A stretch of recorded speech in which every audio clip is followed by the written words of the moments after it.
quorum. We're good. Okay, so good evening, everyone. I'd like to call this meeting to order. This is a regular meeting of the Committee on Ordinance. Today is Tuesday, the 27th of October, and we're starting this meeting just a little bit late at 6:42 p.m. I know we've had some issues with media lately, so Ryan or Scott, could either of you just give me a thumbs up saying that we're rolling and things are good? Yeah, we're all set, Rebecca. Thank you. I appreciate that. Okay, so the first item on our agenda then is an order filed by myself and Councilor Hernandez, as well as I believe Councilor LeBron Martinez and Anderson Burgos were both co-sponsors as well, that in an effort to enhance food access and security for our residents during these uncertain times, that we expedite a backyard chicken ordinance, as well as review of the permitting process for community gardens to ensure that it facilitates easy access and use of such sites. Is there a motion to take this up for discussion? Motion has been made and seconded. All in favor? Aye. Aye. Great. So I believe I did share the updated legal documents, which is the Appendix A zoning amendment, as well as the HEN ordinance draft. I realize that I'm just sending them today, and you may not have had a chance to look into it. Additionally, Sean has just confirmed that I have not received any amendments or updates to the Board of Health regulations. So it's up to the committee. We do have a lot of department heads here to speak on item number 2. And given that there wasn't much time to review these documents in advance, I'll ask you if you want to open them up and look at them and scrutinize them, or if you'd like to look at them in your own time and take them up at the next meeting. Motion to table. Second. So we can review. Okay, motion then on item number 1 is to table. It's been seconded. All in favor? Aye. I think it's really important that these documents kind of get in front of us all at the same time, because there are several documents that need to work with one another, and so it's important for us to be able to look and compare and contrast and make sure that all of these 3 or 4 documents that we're looking at are in sync with one another. Okay, so tabling item number 1 and then moving ahead to item number 2. Item number 2 is an order filed by Councilor Rahman. This could actually be taken up as a package with item number 3 if there is a motion to suspend the necessary rules. I'll make that motion. Second. Motion has been made and seconded to take up items number 2 and 3 as a package as they relate to the salary study. All in favor? Aye. Aye. So moved. So I'll just read item number 2 into the record, as well as number 3, even though we voted on them as a package. 2 is filed by Roman in 2018, that the city take up and approve the salary study completed in 2014, include in its salary revisions salaries of the mayor, city council, and school committee members. And then item number 3 was filed by myself. I believe Councilor McGivern was a co-sponsor with me on that one.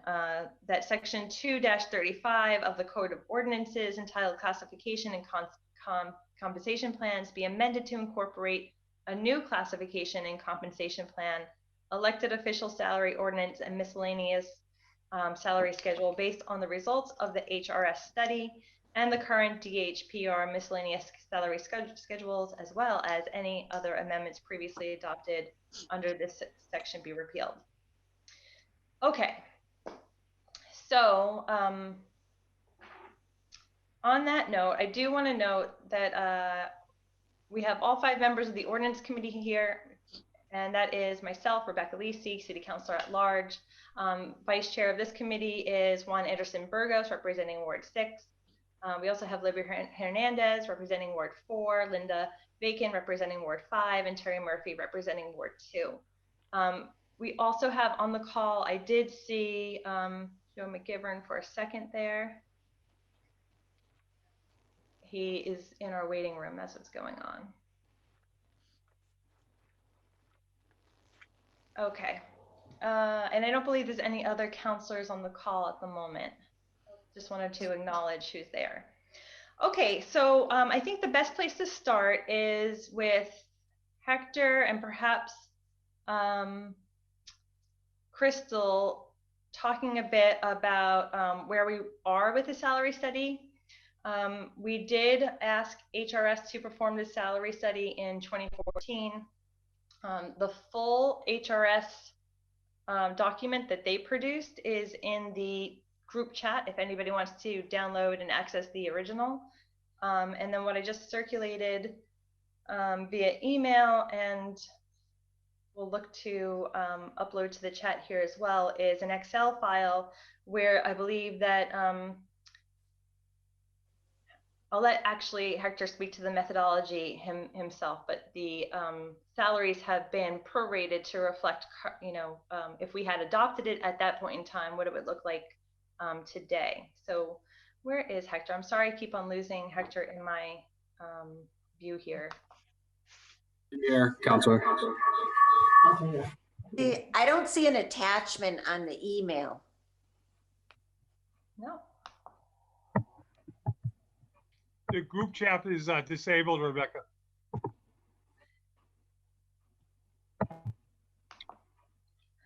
Group chat is disabled, but have you been able to check the, are there attachments coming through?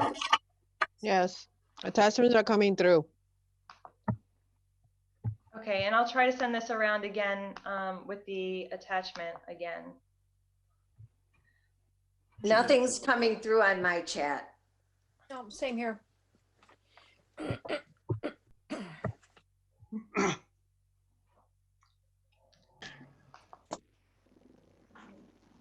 Salary Study 2020. There it is.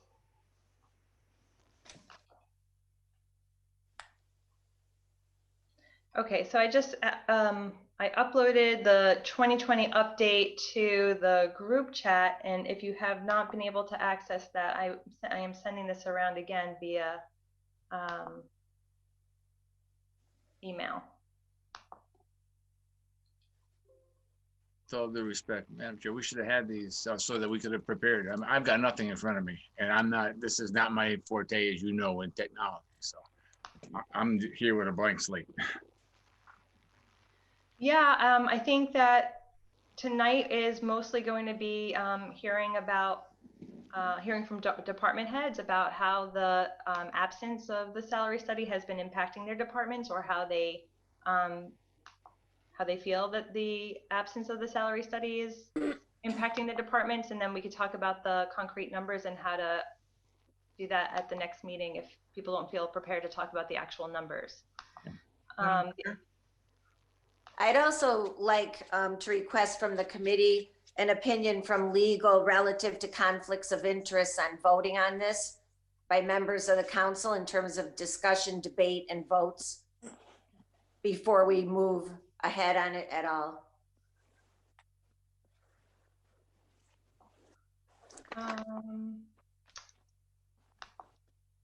So could you be a little bit more clear, because I don't understand where the conflicts might be?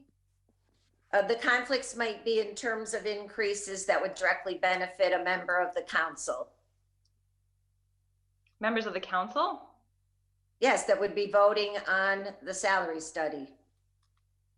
Yeah, well, I think what she means that we shouldn't be discussing it because it affects our salary. Is that what you mean, Linda? Well, I mean, in the case of the president of the council, where his wife would be affected, where the husband of a city councilor would be affected by whether the salary study is changed or not, with the increases that would be inherent in it, those conflicts of interest. The kind that you talked about relative to the administrative assistant position last night, like that. Yeah, so I think it's really important to note that what's in the sorry, I'm still looking for this document, and I really apologize for not being able to find it. So So I would like a legal opinion in that regard. There's various ways that the different are approached. All right, let me get this out to you guys and just note. So it's only non-union employees that are in the salary study, and that would be up for discussion. So That's not what the agenda says. but the only people that were ever in the salary study were non-union employees. Included in the original salary study were the grades and the ranges and 2 appendixes. One that related to elected officials. Yep. And one that related to boards.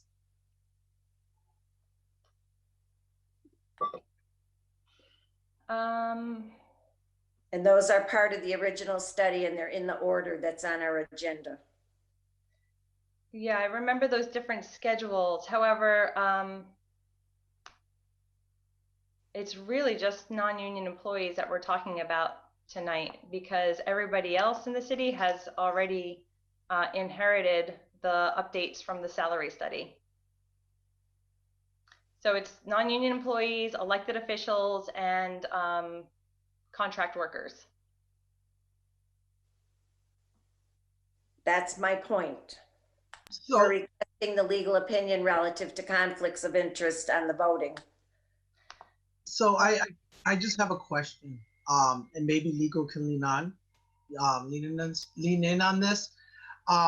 So, for example, the city clerk and I know the mayor have not had their salary touched in about 15 years, if I remember correctly. So we're not supposed to discuss that at all? So you asked for a suspension of the rules. Is there a second then to the suspension of the rules to have Crystal speak? Second. Motion has been made and seconded to suspend the necessary rules and have our legal counsel approach. So all in favor? Aye. Crystal, are you there? I'm here.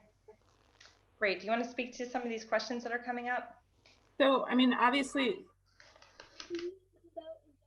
there's going to be a rule of necessity. So, what are we hanging out? hang on, we're dealing with audio. I can't remember what her mommy said. Her and Jen are just fighting. So there's going to be a rule of necessity where essentially the council would never get a raise if the council could never vote on a raise. It's the same as when you go about the sewer rates. You know, you're all citizens of the city. If you were never able to vote on a sewer rate, it would never happen. So there's an inherent rule of you can vote because it has to get done at some point. When it comes to specifics such as, you know, if you have a family member or somebody that's involved in getting a benefit from what you're voting on, then yes, there's a conflict. But tonight, from my understanding, is a discussion essentially from the department heads of what the turnover is doing to their departments, what the salary levels are doing to their departments. And I don't think there's any vote happening as to specific raises, so much as discussing the overall health of the city based on the salaries among the city. And at no time would there really be much of a conflict here, because we're not talking specifics, we're talking the overall city dynamic. And when it comes push to shove that there's going to be appropriations, I think that's more of an issue. If you have any, you know, specific questions for yourself, or if you believe another counselor may have a specific question for themselves or believe there's a conflict specifically, you know, that's an ethics commission question. That is not something to ask me on the cuff at, you know, the 11th hour right now. And I don't think that the discussion tonight has any conflict issues. I think it's an overall discussion. When we start moving money around, I think that's more of a concern. Through the chair. Absolutely. Go ahead, Linda. My question is not about the discussion tonight. My question is to seek the legal opinion which you gave relative to the individual conflicts of interest that may arrive as we move forward. Thank you. So if I could just ask a question about that, Crystal, I would imagine, and you could correct me if I'm wrong, that it's it's not really a legal issue, it's an ethics issue, and it's for individual members of the council to disclose and abstain, and you know, it's really their individual responsibilities to avoid being in those conflictual situations as opposed to a legal matter. That's accurate. We're looking at an ethics issue, and the council is set to govern themselves. If you feel that there's a conflict, then you should be reaching out to the Ethics Commission to verify whether or not you have a conflict. But for tonight's discussion, I don't see any issue. So I'm not sure where the legal opinion is necessary tonight. And certainly moving forward, I'm happy to provide a little more guidance. But for tonight's discussion, I don't have any issue with it. And And I think we I want was that. not for it for tonight. I was looking for it for the future. Thank you. Mm-hmm. Okay, so duly noted that for the actual vote that would take place, we would need some guidance for how to speak out and assure against any sort of ethical conflicts. Is that okay for us to put that on your plate, Crystal? Yeah, I think it's an issue that the counselors themselves need to deal with. I don't think that's a legal opinion question. Okay. If you could send that to us in some sort of like formal document, I think that would help. All right, so then I will turn it over to Hector. I think he's down here. Hector, are you there with us? Are you here with us?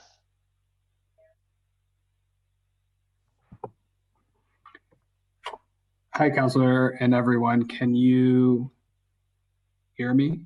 Yep. Yep. We got you. All right, awesome. Yeah, Okay, so again, we want an overview of, you know, what are the documents that we would be looking at moving forward? Where do they take us? And what are the sort of like costs of failing to implement this salary study 6 years ago? Madam Chair, Yes? this is Councilor Graney. I was just wondering, I couldn't get into this meeting until now, so I just want to let you know I'm here. Thank you. I appreciate that. I'm going to put your name on your phone number there. Go ahead, Hector. So, I mean, outside of the initial expense that the city invested into the salary study, I think that there is a lot more work to do to actually look at all of the data. You know, when I sent out the salary study that was conducted back in, I believe it was 2013 and shared in 2014. And, you know, there was some feedback from department heads that the data is outdated. So that is very true. The Excel spreadsheet that is going to be sent around, it reflects, I believe we pulled that data back in March of this year. So obviously July 1st came around, and so some folks have received increases, most likely within their bracket in which they were eligible to receive them. But I think the salary study really showcases an overview of where people's brackets should be. So if someone's current salary is between $52,000 and $60,000, the salary study would reflect that in fact their position should be between a bracket of $60,000 and $67,000. And so I think that's where we're really looking to zone in on, is not only providing increases. We're not simply providing increases to employees who haven't received increases. We're looking to compensate Holyoke employees at a rate in which they should be compensated in the current time, 2020, not using the data from the salary study of 2014. Fortunately or unfortunately, the only large outside source document that we have to refer to is the salary study that was conducted 6 years ago. And so we can either refer to this study and this document and the data that's there and manipulate it a little bit to where we are now in terms of comparing current rates and comparing it where other communities are. Other communities have conducted studies. Northampton has conducted a study, but they actually conducted the study and then put it into place. Holyoke did not do that. So we are a bit behind. I think that there may be some more work that's going to have to go into this, but that's just the price that, or the investment that we have to make into the fact that we never implemented this, when it was conducted. So just to be clear then, the document that was shared, that is Salary Study 2020 update, does that only have what our current staff members are making, or does it also have the projections if we had adopted in 2014 the salary study and we were adjusting for cost of living increases along the way? Are those numbers in there, or is it just the current salaries? Let me just pull it up very quickly. I am almost certain that it only has, there is a projection there actually. So it has what the list of employees who are listed within the document. It has what their current salary was as of, I believe it was March of this year. And then there is a projection amount, but there's a formula that was used, and I would have to just dig into that formula to determine exactly what the outcome of that would is representing. So is that what you have listed as, so when we walk away and we start examining this document, is this the columns M and N for potential maximums and potential estimated? Correct. Okay. So that would be where we're attempting to move things if we were to adopt a prorated, if you will, salary study. Yes. So the formula that was used was, or the formula that I'm referring to is the same formula that was used when the salary study was originally conducted.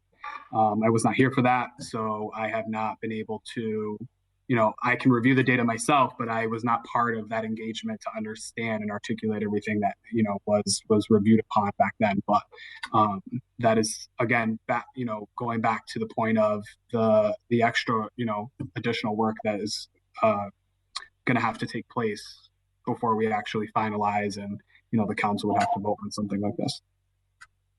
Okay, great. So stopping there for a moment, I want to see if any counselors have questions about what they might be looking at in the document in terms of navigating how to look at it.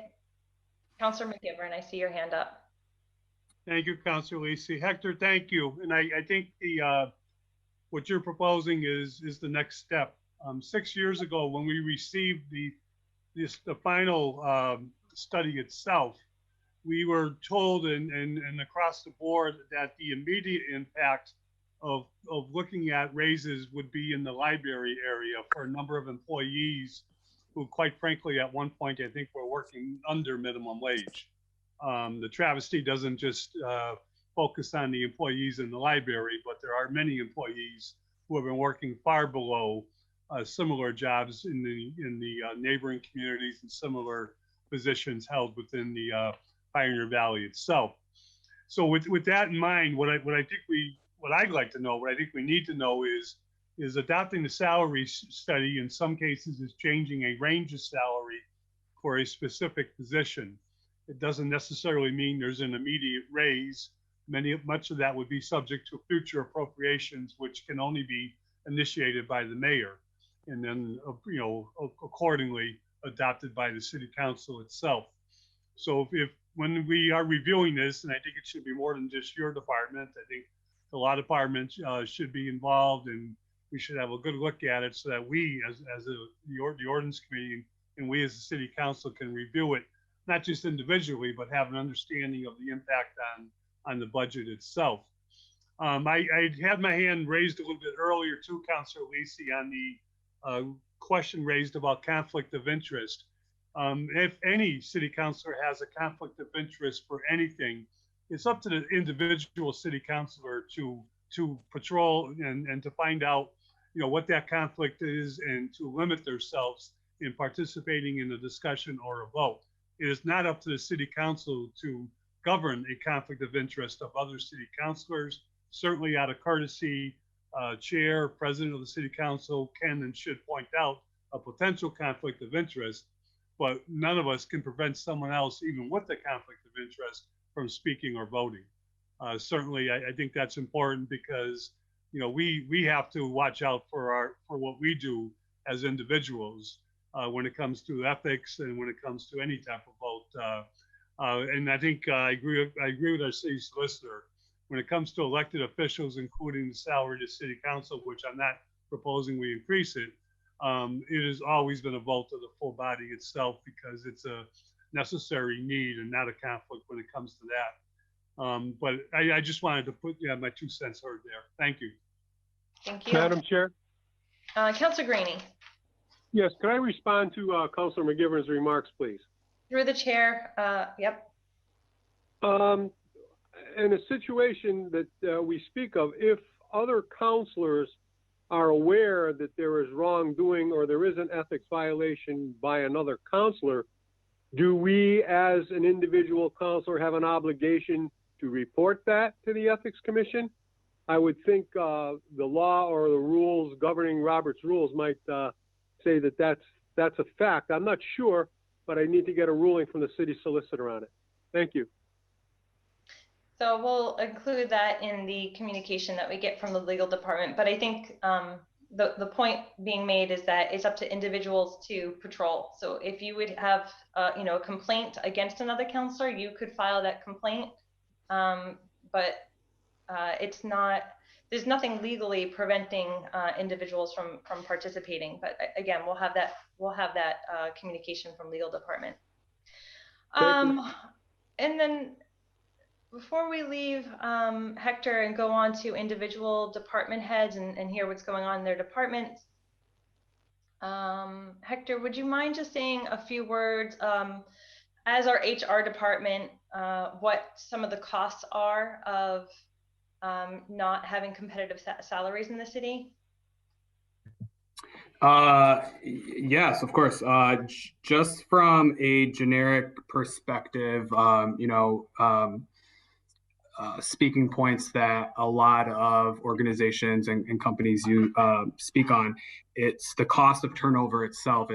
You're not just talking about a salary that is for a particular position. You're talking about the cost that is there to attract talent, to hire them. I think even a base point is, if you have a particular, some organizations have a recruiter, so now the recruiter is investing their time. So for the City of Holyoke, you're thinking perhaps, an average hourly rate of myself and a department head who are, doing all of the work from beginning to end in terms of onboarding this individual. So it would be, earlier I did an analysis of my department itself, only because department heads make much more money than my particular staff, but I use them as a base point. And when you do the calculation, the number of hours that are invested into recruiting and onboarding, from the initial job posting to reviewing the resumes to calling the candidates in for interviews, to conducting the interviews, to making the offer, to bringing them in to complete hire paperwork and taking them around, the facility or City Hall and Annex, for example. I think the base point was looking at $230 plus or minus a few per hire. So every time that we have to conduct that entire process, essentially that is what it costs to hire one individual. Some establishments or organizations use a lot of other base points, so they factor in the cost that it takes to, in terms of their bottom line, the paperwork, the time that it takes to complete paperwork, things of that nature.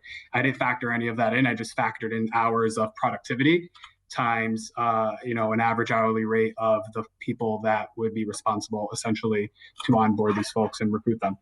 So you have something like that, and then you have fringe expenses. So things like benefits, health insurance, workers' compensation. You hire someone, they get hurt.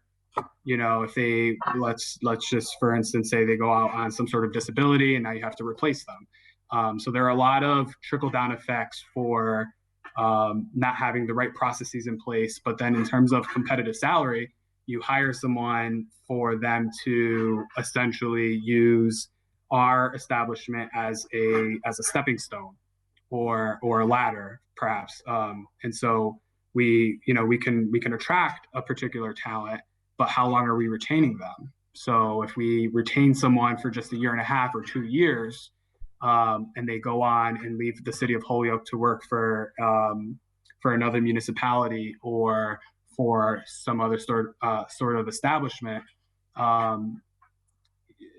it's I don't want to say that it was a waste of an investment for the city, but if we're cycling folks in and out of our employment, there is a large cost associated with that every time that we need to reoccupy or refill that position. Councilor Lisi. Councilor Bacon. Thank you. Through the chair to Hector, if I could, are we tracking our turnover, the avoidable and unavoidable in those categories, so that we know how we compare to other similar sized cities? So I would say yes, and I would say no. In terms of tracking, from my own personal experience, there are platforms that are able to actually consolidate that data for us as an employer every time someone comes in and every time someone comes out. Currently, either we don't have that capability, or we or the ability to have it is there, except we may not have access to particular modules within Munis, which is what we use.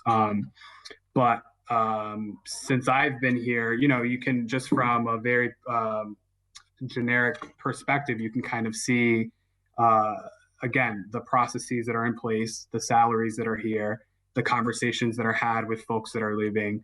Some people may leave and they love to work for Holyoke, but it's their time to move on. And others are, very frank and say, let's use our law department, for example. We have, whether I think there's been a term in the past as categorizing them or labeling them as green attorneys, or folks that have many years of experience under their belts. And the city of Holyoke is paying them $55,000 or $60,000 as an attorney. I think that, that as an example speaks for itself of a particular group of employees that are not compensated at a factor of which their profession should be compensated at. I do think that Councilor Murphy filed an order recently that asked about the attrition rate for either the past 3 to 5 years or 5 to 7 years. I forget what it was exactly. But we should definitely add that to the next agenda to see if we could actually get some hard data around how many people have left the city within the past 3 to 7 years. And if we do have any information about why or where they went to, whether they made like a lateral move to another community, or if we lost track of them altogether, that's data as well. But yeah, I think we should have some hard data about what the turnover is in the city for that time period. And I don't know, Councilor Murphy, if you want to speak to what that time period is in the order you filed. You're on mute. Actually, Hector just communicated with me today telling me he's working on it, but that was specifically regarding the DPW and a variety of things, and it was, I think, 3 to 5 years. So But it was more in the laborer standpoint and things along that line. So, Counselor? Yeah, Lori? Thank you, Counselor Lisi, for calling this meeting and for everybody who's participating. Here's a factor. I have not yet hit 5 years at the city, and the attrition in the law department since the day I started to now has been 6 attorneys. And that will just kind of give you an idea of, you know, what the attrition rate is with that. As a purchasing director, we follow Mass General Law. So I work very closely with the law department, and each attorney has a different style, a different background, a different way of approaching things. And I can just speak to my experience that as we've looked to streamline contracts, as we've looked to really work with the school department being in receivership and having to deal with all of the purchasing and legal issues behind that, not for anybody in that department, but just there's for me to kind of develop relationships with various attorneys, and they leave. And so just being able to reestablish those relationships. Every attorney looks at documents differently, and to give you an idea of just what they're doing on the school side, right now, there's been about 120 contracts that have been generated and have been cycled through the law department for review, where they look at, various aspects of the contracts. Some of the contracts are simple. They're maybe, easy for just basic goods, but with the school department and all of the changes and activities that the school department has, a lot of the contracts are very detailed, especially as it relates to special education. So in my mind, this is a significant issue. And I think just the idea of just that department having that many attorneys come through in a short period of time is pretty telling. Thank you. I'm going to ask to allow each department head to speak to their own department. And so let's just make sure that we have everything from Hector in terms of the large overview that we want to get. And then it seems one thing that we all want to have in our hand for next time is some hard data on what our attrition and retention rates are. Is there anything else you want to add, Hector, before we start cycling through individual departments to sort of get the case study version of how this is impacting our city? No, I think that we presented our department heads with a pretty decent list of questions, and I think that some of them have provided not only a response to those questions, but also further details or information particular to the department. I've read through many of the responses. Some have also supported other departments. And so I think, similar to what Lori just attested to. And so I think that after listening to each department head speak, I think that we can kind of circle back and really have a better understanding of what our goal is and what the big picture that we're looking to kind of capture. Great, thanks. Okay, so let's just go ahead. Lori, you started talking a little bit about the legal department. And I understand that you're like intimately connected to the legal department, but I think if you could give us a better idea of what's happening in purchasing in terms of staff salaries. What does the big picture look like in your department? The big picture is there's a staff of 2 plus myself, and both employees are longtime employees. There's one that's currently in the office now that's been with us for 35 years, and one employee retired in July, just past the fiscal year after 20 years, over 20 years of service. The part of that had to do with when I first started, I looked at reclassifying their positions with their union and reevaluating their salaries, their positions, and worked towards getting acceptance of that. I know that this is a little bit, the salary studies a little bit different in terms of non-union versus union, but I think it speaks to an overall correction and an adjustment to what the market conditions are. So I had a long-term employee leave. We were in COVID, and it's been a challenge because of her buyout and all. I was not even able to look at hiring anybody until October because it came out of her salary line. And what that did is, in essence, the work of her position was then broken out over 2 people, and we're essential. We've been coming into the office since March. Luckily I've got a great employee, Anna Guzman. She's been, rock solid and steady. And I would like to be able to be in a position with support to just reevaluate and reclassify her position. Right now, her job title is an inventory control materials coordinator, which is nothing what she does. She's our accounts payable person. So as it relates to my office, I did have a long-term employee that knew the office and the workings of the city and the school department leave, in part because the frustration of trying to get some kind of a correction and adjustment in a job description and salary.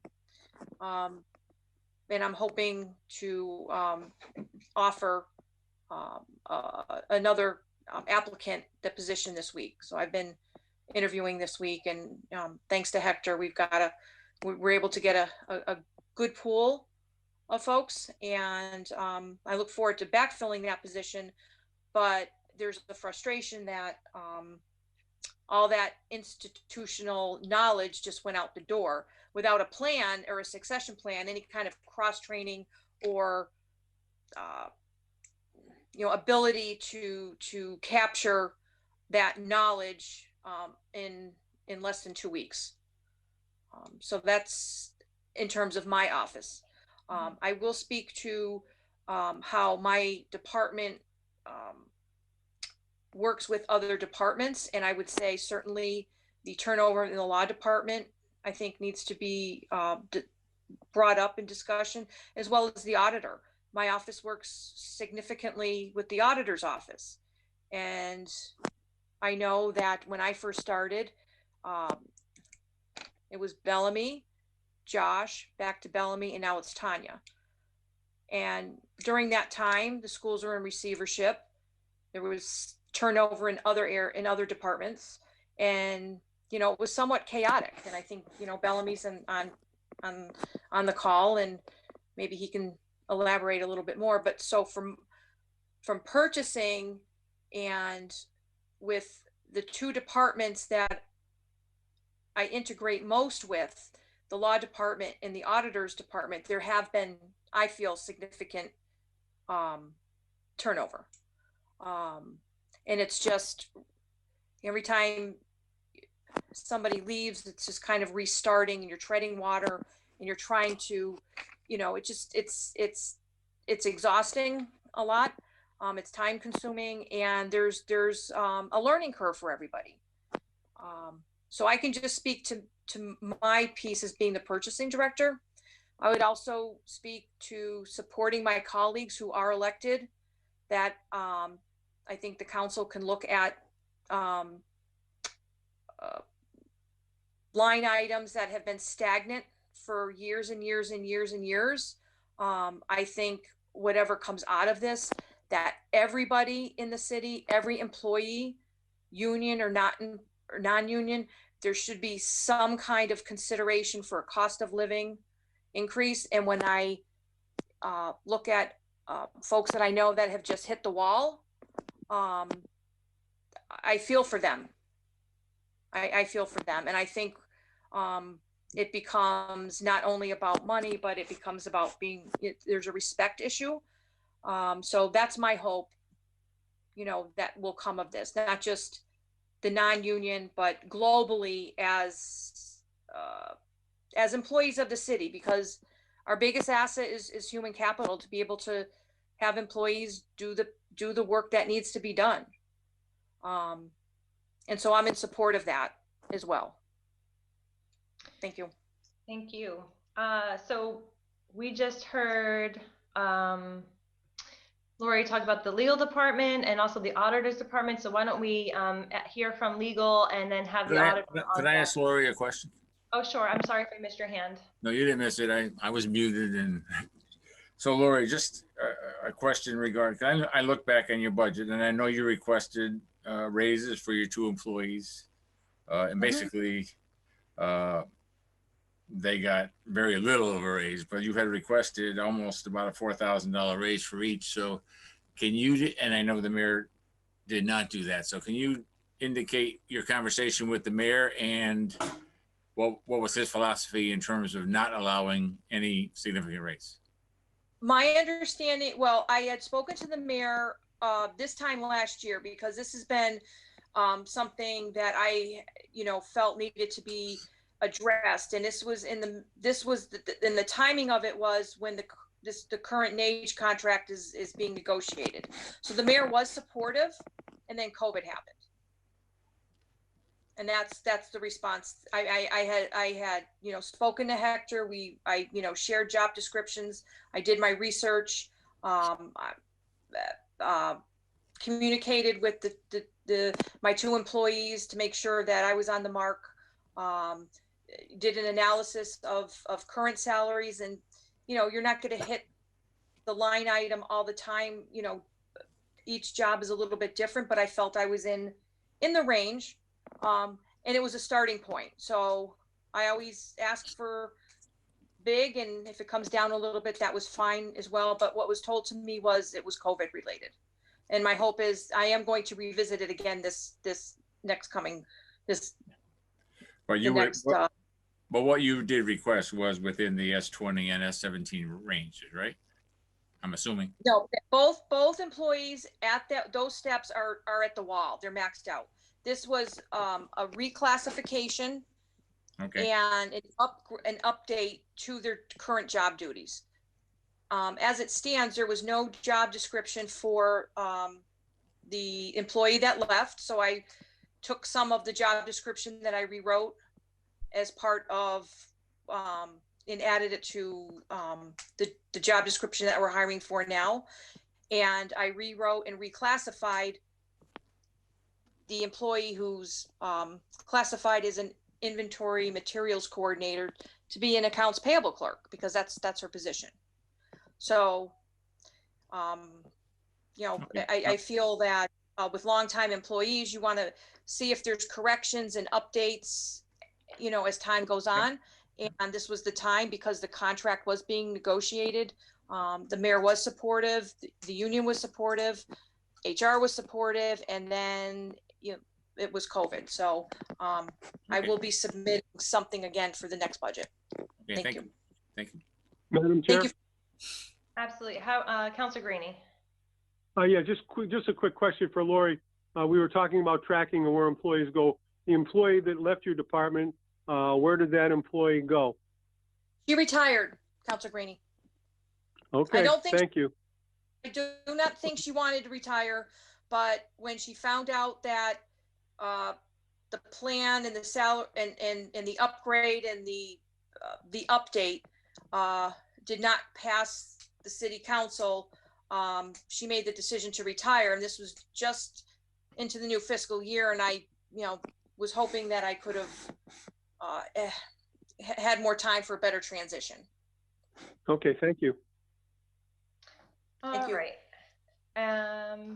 Let's go on to legal, and then Tanya, as the auditor, you'll be on deck, so you'll follow the legal department. Crystal, are you there?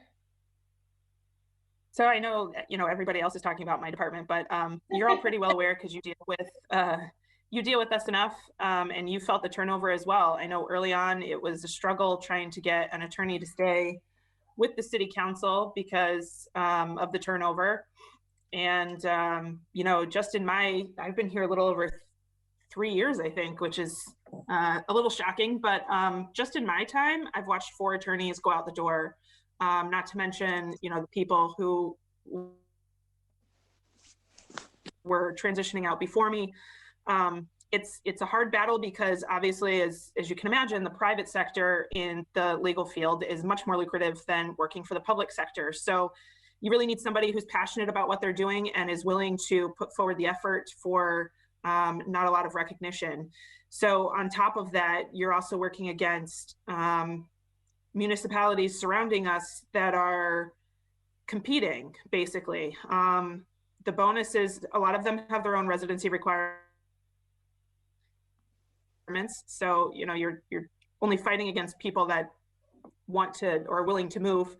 But, recently perfect timing, I got a notification that, City of Springfield is hiring for a position that is, one of their assistant positions, and it's $10,000 more than our most senior attorney gets paid in this city. So when you're looking at somebody who should be heading a department getting paid less than somebody who would be a second seat in another city, and this isn't Boston, this isn't Worcester, this isn't going any further east than right next door, it's a little bit of a slap in the face. So you have a hard time keeping people who are, this job is certainly not 8:30 to 4:30. We go home, we bring it home on weekends. As Lori mentioned, we did 120 contracts this year. That's forever climbing. There's constant contracts coming in, and we read every one of them. We make sure that the things we want in there, that they're not, sliding things through. We're also fixing problems from past contracts because, as you can imagine, we've got attorneys in the past that, depending on the workload, some things got pushed through faster than others, and details were missed, and you've got a different style between each attorney that comes through the door. There's certainly an issue where we've got cases that span years, and that's normal. When we have huge litigations, they don't finish in a couple months. It takes years. There's negotiations, there's pleadings, documents, and then there's the actual trial portion. So, as counsel's asking questions or as people are asking questions, then it's a scramble to figure out where things were left off with someone else. And these aren't small cases. You don't just pull open a small manila folder and figure out, what was done. We're talking boxes of documents that you would have to come up to speed with. Whereas an attorney that handles their own case, you remember it from beginning to end. You may not remember every detail, but you at least know where your things are. We felt it with the school litigation. We felt it with a lot of the bigger ticket items where, attorneys had come and gone. Counselor Sullivan and I, we talked about Essex House recently, and it was something silly finding a document. And had I been in the case from the beginning, probably would have been an easy answer. But instead, I had to go, and backpedal and figure out where things were and talk to other people. And, more often than not, it's embarrassing. It's embarrassing to have to go to opposing counsel and be like, listen, somebody else walked out the door. Now I need to figure out where this is. Can you help me? Because I don't have time to go through 3 boxes of documents to figure out where this got left off.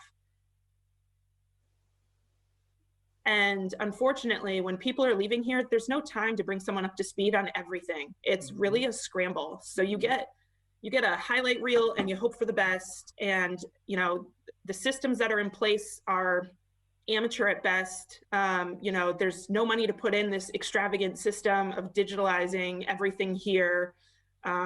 So, it's always a scramble, and it's always a, figure it out kind of game. And I think, if you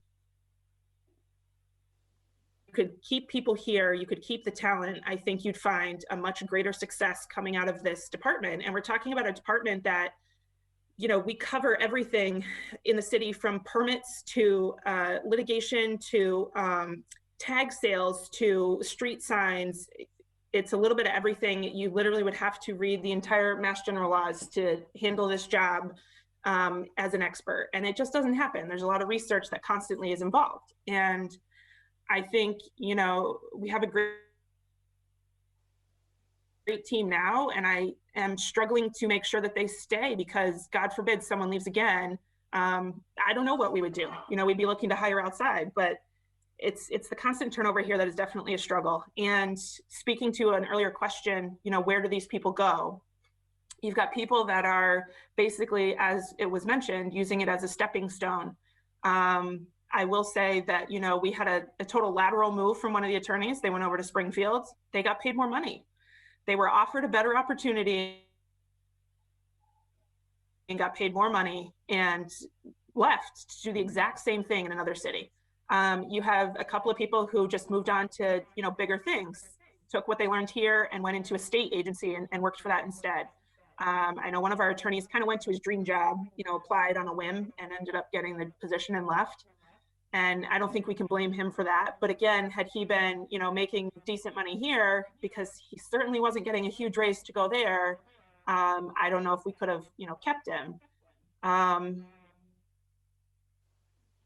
But I feel like everybody that steps in the store, the stress takes over and they're looking for the next bigger, better thing, because it is a 24/7 job. I know, you know, I get phone calls on a Friday night, Saturday, Sunday, it does not matter.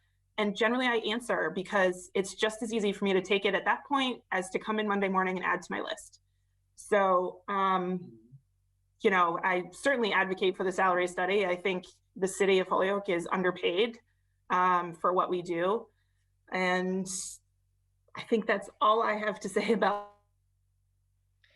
that. But I'll certainly be here for more questions from everyone else. I just want to ask a clarifying question. You're a little bit in and out, so I hope we got everything there. So you said you've been in your position for 3 years. In that time, 4 attorneys left. How many positions? Is it 3 positions in the law department? Total? So fully staffed, we would have a city solicitor. We would then have 3 associates, 2 assistants, and a paralegal. We are operating with You're cutting out. 2 assistants and an acting solicitor right now, and a paralegal. I would love if you could document that for me, because you're skipping out, and so I would love to just have a record of that to understand what your fully staffed numbers would look like and where you're at today. So you just give the full numbers. So you're supposed to be fully staffed at X many in your department. 6 would be fully staffed. And you currently have 3. No, I'm sorry, 7 would be fully staffed. And we have 4. And you're at 4. And the other positions, they're just being intentionally left unfilled because to bring someone in to train, to have them leave is not worth the time and effort. It's easier to specialize, and as we need people, to hire them in for specific tasks. So that is the outside counsel that we are essentially plugging this gap with? Correct. Okay. So plugging the gap with outside counsel. Okay. Is there anything else you want to add then, Crystal? I don't think so. Okay, thank you so much. Hey, Counselor Lisi, I just wanted to, you did bring point to Crystal cutting out, and earlier on, I don't know if I cut out for anyone. I am working off of the City Hall Wi-Fi, so sometimes it's a little bit questionable. So if some of you guys who have spoken prior, you guys have also cut out, and I think it's probably more so our signal this way, but if anyone else is having any signal issues, if there's anything that needs to be relayed or that you don't capture when someone else is speaking, please make note, or just, I guess, use the raise your hand function if something's missed. Thank you for that. So let's move to Tanya, and then perhaps have DPW on deck. I really have nothing to add. Everyone really covered anything that I had to say about the subject, and I do agree with the salary study, and I do believe that people obviously should be paid a marketable salary. So that would really all I would have to say about that. And has it impacted your staffing situation at all, Tanya? It really hasn't impacted my staffing situation at all because they're all part of the clerical union. Okay, so they're union. Mm-hmm. Yeah, and the people that were in my office had been there a long time, so it didn't really have any impact for me. Okay, thank you so much. I would like to just piggyback off of the auditor's department with that. So yes, Tanya is correct that it has not affected her staffing situation because they are unionized, but I would like to make note, I don't have the surrounding communities, the figures of the surrounding communities for Tanya's position in itself. But I do think that, again, when we discuss staff, we are also referring to department heads as well. Part of the salary study does include a number of department heads and their positions. And so it may not have affected Tanya's staff, but I would like to look at, just make sure that we're keeping note of the data surrounding department heads as well. Sure, and then Hector, related to that, is Tanya's position, is the auditor's position in the PSA as a department head, or is that just because, is she outside of that because she's a council appointee? I am not certain of the reasoning behind, no, she is not part of the Professional Supervisors Association. I am not quite certain why she is not.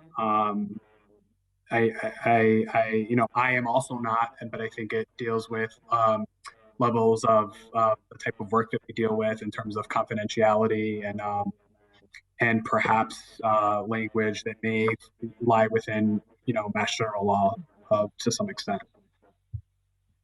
Okay, and then so the auditor's position is it's not union, and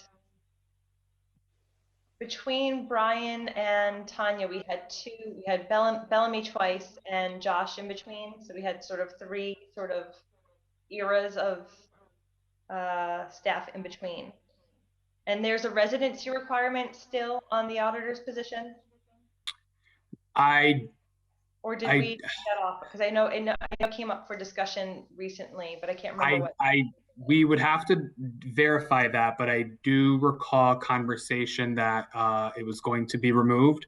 I don't have that information in front of me at this moment. I want to say that it was during our time of recruiting Tanya, but regardless of the requirement itself, Tanya is a Holyoke resident. So, and if she wasn't, then we wouldn't have her expertise right now, would we? So that may be something to reconsider. Thank you. So we'll have DPW, and then who else is here? Bellamy, you're here for library, or you're here for the auditor's position? I'm here to speak with the library. Okay. Maria's going to speak for the library, but I'm here to support her. Okay. Thank you. I just wanted to make sure. As are others. Okay, so we'll hear from DPW, and then I guess we'll move to building and then Board of Health from there. Hi, can you hear me? Yes, thanks. Hi, so DPW, we have a bunch of different unions that we work with, and then I think I'm the only non-union member of DPW. But in the last 7 years, we've had a number of people leave DPW for a variety of reasons. But the people that have moved on to somewhere else, there was previous city engineers. One went for the state, another to another municipality in the state. It was money. There was the first one had reached the as much as he could make in the city. And in order to continue to advance his career, he needed to move on. So he moved to the state. We've had people move to private construction firms.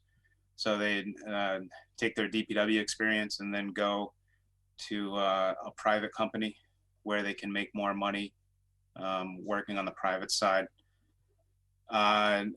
We've had 2 of our equipment operators go to the Holyoke Waterworks, and it's because of pay. DPW pays the lowest in the city for equipment operators. Then there's Holyoke Waterworks, and then from there they move on to gas and electric. But if we were able to pay more, it's they were good operators who worked for the city, but we weren't able to retain them because of pay. We've also had 2 parks people leave to go to private landscaping companies for schedule and pay. And then the rest of our guys are drivers. They have the CDL license, so they have a lot of ability to move within that industry. And at times the thought is long distance trucking or other trucking related work is more profitable, and we've had people move on to that industry, and it's all because of more pay. We've also had people retire. A lot of it is it's time for the people to retire, so they retire. We've had people to leave for terminations. So that's the crux around the turnover rate within the Department of Public Works. And what it does is it affects our ability to do work. Was there a question? No, I don't think so. Okay. So we try to do a lot of work in-house, with engineering with Bob and I. We try to do as many projects in-house as we can. And also with the parks, the playgrounds, and road repairs, with trees, vegetation management. We try to do as much in-house. And with the turnover that we have, it becomes difficult at times to get that work done, because in Holyoke, trash is king. Trash and recycling needs to get done first. So we focus all of our resources on that, and the other work becomes ancillary. The road work, the berms, the trees, that becomes secondary to trash and recycling. And also through my role and with Bob's role, we do try to help out other departments in the city. We try to help out purchasing and planning, the building department, Parks and Rec, and sometimes it feels like we become the bottleneck because we're resource limited on what we can do.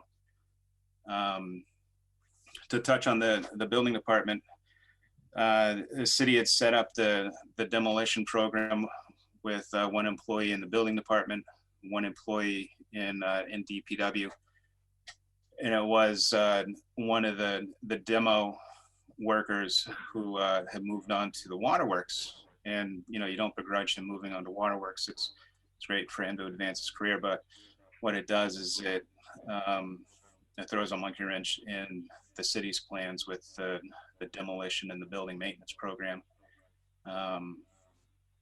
Whereas if we were able to possibly pay more, then we might have retained that employee. For DPW, the administration and the supervisors, if you were to look at our salary range compared to surrounding municipalities, we would typically be on the lower end. And that's that's true for my position, for Bob's position, as well as our building maintenance supervisor, our highway foremans, and the, you know, the automotive and equipment maintenance supervisor within DPW. The laborers are also on the lower end for larger cities in the surrounding area. But you know, a similar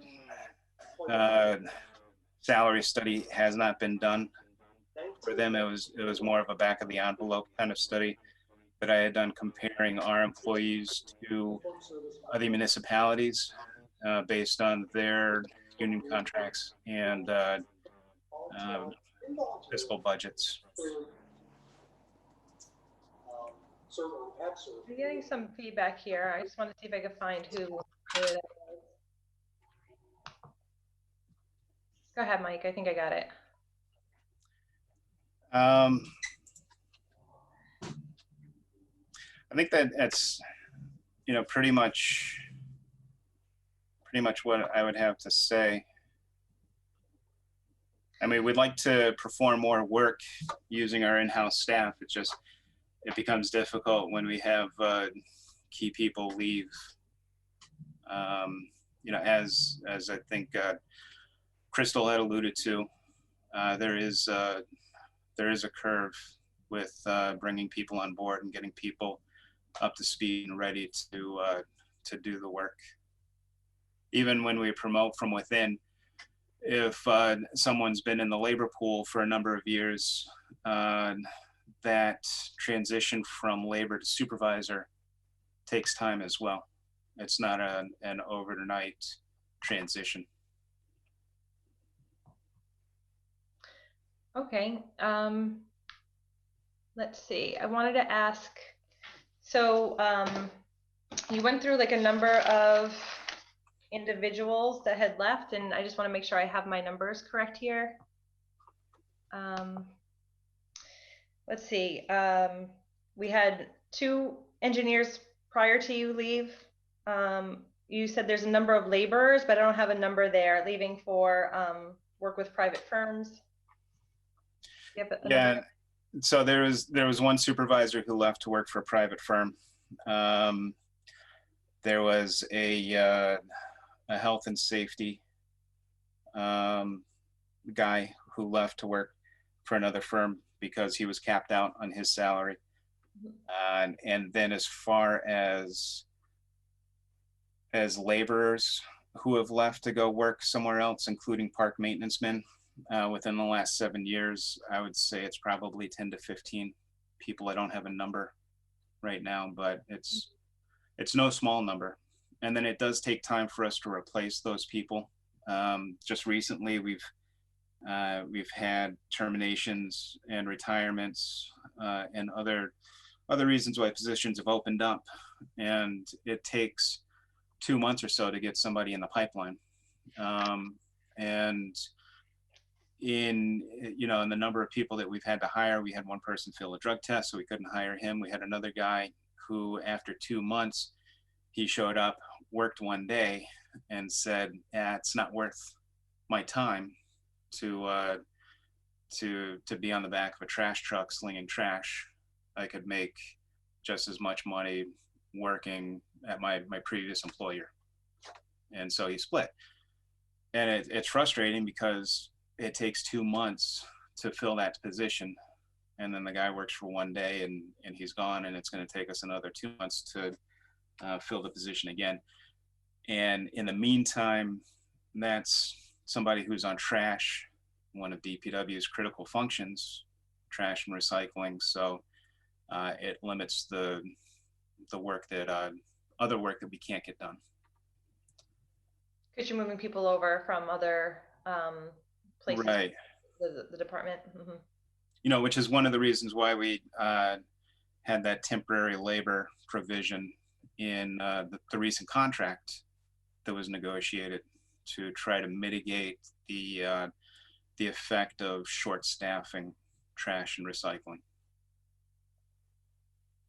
And I do see, once that gets rolling, that temporary workers, good things for DPW.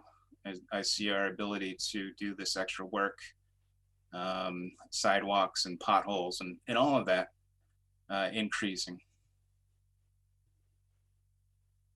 So it's really just impacting your, because we have so much sort of trash and recycling to take care of, any sort of hits to the size and skill within your department sort of impacts your ability to do anything else for the city. Is that how I hear what you're saying? It does. And when we hire somebody for trash and recycling, you know, generally we have 5 days that we collect trash. And then recycling, it's split. So there's A week and B week. We have 4 trucks that run each day for trash. We have 2 recycling trucks each day. So essentially, there's 20 different trash routes that the trucks drive. And when you have a new employee come in, they don't know the routes. They need to be trained. It takes a long time. And with recycling, our recycling program is set up for the recycling trucks to be 1-person trucks.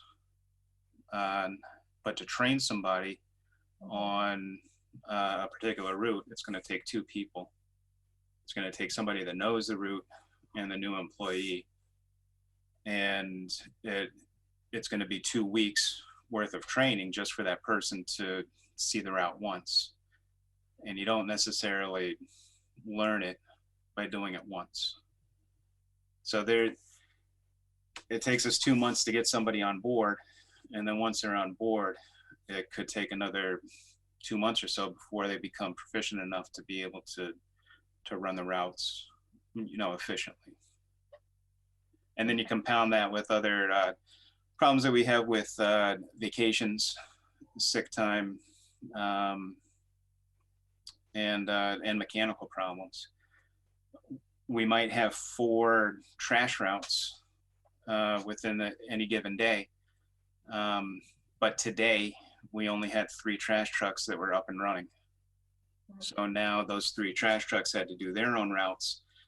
And then at the end of the day, it was, you know, a mad scramble to finish that 4th route on that 4th truck. Mm-hmm. So it complicates that. And when you're moving guys around, it makes it less efficient. But also on the guys' end, we've had people that have been working for the department for 10 years. They've been off trash technically for 5 years, but still because of other issues with guys on vacation or sick, they're needed from highways or parks. They're still getting pulled over to trash. Mm-hmm. So it's a little, I don't want to say demoralizing to them, but it's, they never know what they're going to be doing when they come into work on that day. They don't know if they're going to be filling potholes or slinging trash. So it's an unpredictable situation for our employees. Mm-hmm. The two positions that you had at least 2 months to, you needed 2 months to replace those open positions. Have they been filled? I know you filled them and then people left, but are they still presently unfilled or? So we did fill them, but in the meantime, we had another employee leave. So we do have 1 open position. You're still catching up. Yeah. And it's always a process too. And then we come into a point where at this time of the year with our union contract, if we were to hire somebody, let's say the end of November, they have a 6-month probationary period. At the end of their 6-month probationary period, they become full-time employees. And once they're full-time employees, they're eligible for all of their benefits, which includes either 24 or 27 days of time off. So if we hired somebody at the end of November, they would become full-time at the end of May, and they would have the month of June to use their time off, or else they lose it. So it's like a catch-22 at this time of the year. where we don't want to hire somebody just for them to take the months of May and June off so that they don't lose their time. But that's a union contract issue. They can't buy back all their unused vacation time. All right. I think that's a good place to pause. Are there questions for anyone for the DPW superintendent? If there's none, we'll move on to building, and then Board of Health is on deck.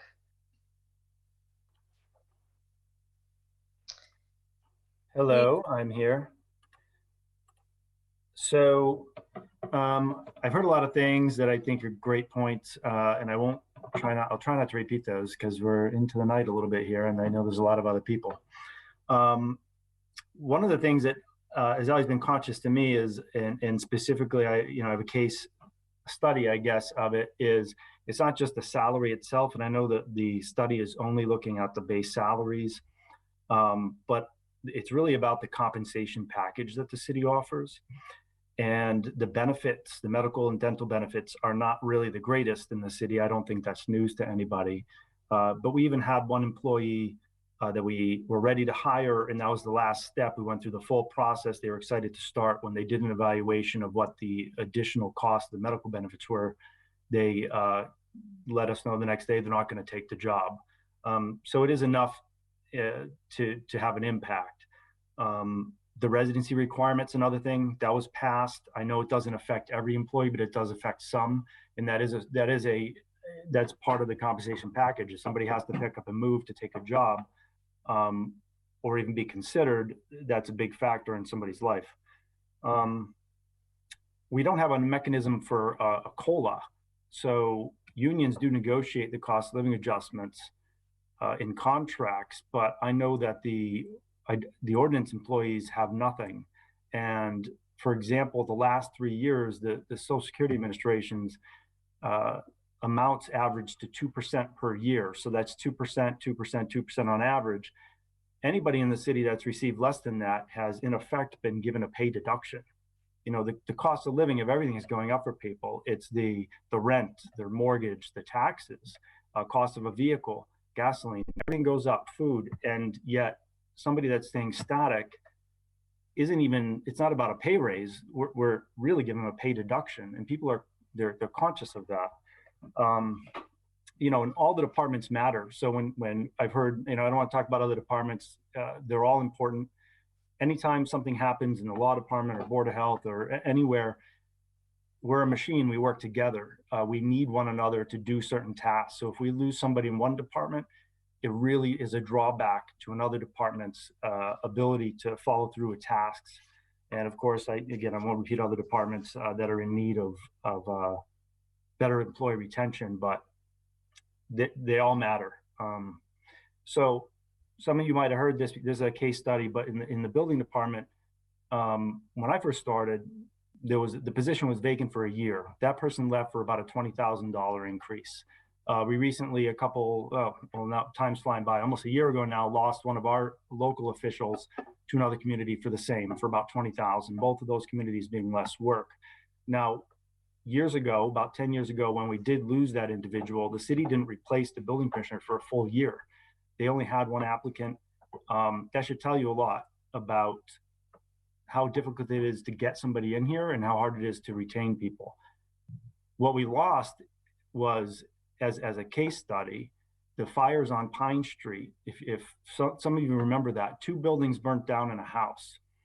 The gentleman who had the house had insurance. Nobody notified him. Nobody was here to do it. And so the city ended up the burden of demolishing the house and the area on their own dime, when all we had to do is notify the owner of the property's insurance company that we're going to lien their property for the cost of the demolition. Now, and we would have demolished it, we would have gotten that money. So there's $50,000 to $100,000 lost. Why? Because we lost somebody and there was nobody here to take care of the business. There was also, same thing in the law department, attrition rate. Nobody was here to take care of it. Have we saved, we spent a little more money on the salaries or keeping people around, we would have saved ourselves to'100,000. And those type of things happen over and over again. I hear the stepping stone thing, and I'd like to call it a stepping stone, and I could agree to that, but I got to tell you, I think we're mostly the bottom step. We're not the middle. We're not anywhere at the top. The case in point is just look around and how many people in the city have come from other communities. I can't think of hardly any that come from other communities or a state job or anywhere else in any kind of government position. But I can think of a whole lot that leave the city of Holyoke to go work at East Hampton, South Hadley, Springfield. We've heard all kinds of examples. It's very rare that we take anybody in. We're not gaining anyone else's knowledge and experience. We're just creating a training grounds for other communities to benefit from. So I think, the general feeling I've gotten over the years, which has been really detrimental to our city as a whole, is that, we're functioning on a, saving pennies on a small level all the time, but we're really losing out on the pounds. There's an expression that goes along with that, but every year it comes to the budget time, and we're trying to skimp away $1 here and $1 there, in salaries included, but we're really losing out on the big picture, and we're losing out on and costing the taxpayers more in effect. That's all.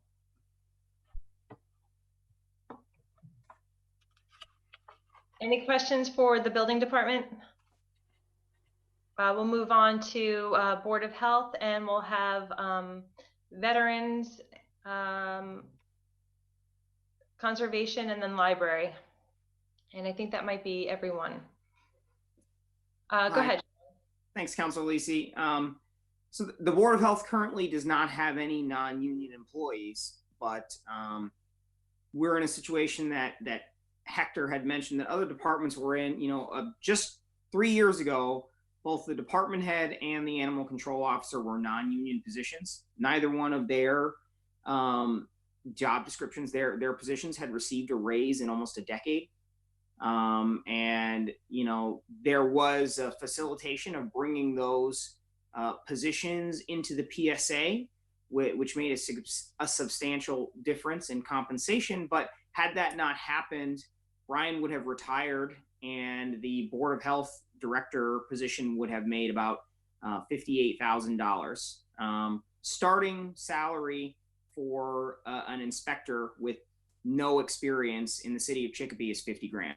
So the director, a position where you're expected to have experience, leadership, the demands are much greater, would only be about an $8,000 compensation difference from a neighboring community's zero experience required position. And so I think that dichotomy there kind of underscores, right now we're in a pandemic. Health departments are put under a lot of stress, and it's a vital, that role is necessary. And if that move had not been made, I think the city of Holyoke would have been in a tough spot to hire, a director or even an animal control officer. There are a lot of unique challenges in Holyoke, and that lack of market rate compensation can really make a difference in the product that you receive, the services you receive from employees. And then I think, transitioning away just from the department itself, and I know the law department has been mentioned, but, the Board of Health is one department that really functions in conjunction with several other departments. And the law department programs that we have in the Board of Health that have been directly affected by the turnover in the law department are the vacant building program, a huge number of housing court cases, and the demo program. And so the vacant building program, pursuit of many of those programs requires a long-term monitoring. It requires liens. It requires court cases. And the same with the housing court cases we have. Some of these cases are in housing court for 6 months or a year. And when you have an attorney bring a case to housing court and you're following up on a rehab program of a large building for 18 months or 2 years, and then that attorney leaves and another attorney has to come in from scratch, pick up that case where they left off among 1,000 other things they need to do. Maybe you have a dozen, maybe you have 24 cases like that. And so you lose a lot of continuity in enforcement on projects that it really would behoove the city to get finished and behind us to move on to the next one that's lingering. And when we talk about problem properties and we talk about some of the lingering infrastructure issues we have, it's because every time we get started on big projects that are going to make a difference, there's turnover in one of the related departments, and that project is stymied, or it's shelved, or it's tabled, or it's forgotten about, or there's the quality of the pursuit is affected by a change in personnel. And so, you know, I think that is visible in a lot of the vacant buildings. Much of that's getting resolved, but you know, we still see lasting infrastructure issues, and I would say that I can directly point in the 6 years I've been here.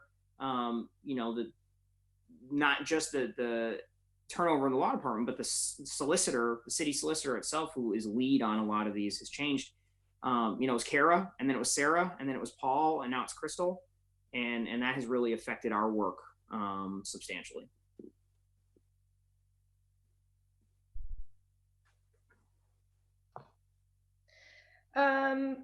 So your inspector, I just want to make sure I got these numbers. So the entry level inspector in Chicopee was 50,000, and the director position is at 58 in Holyoke.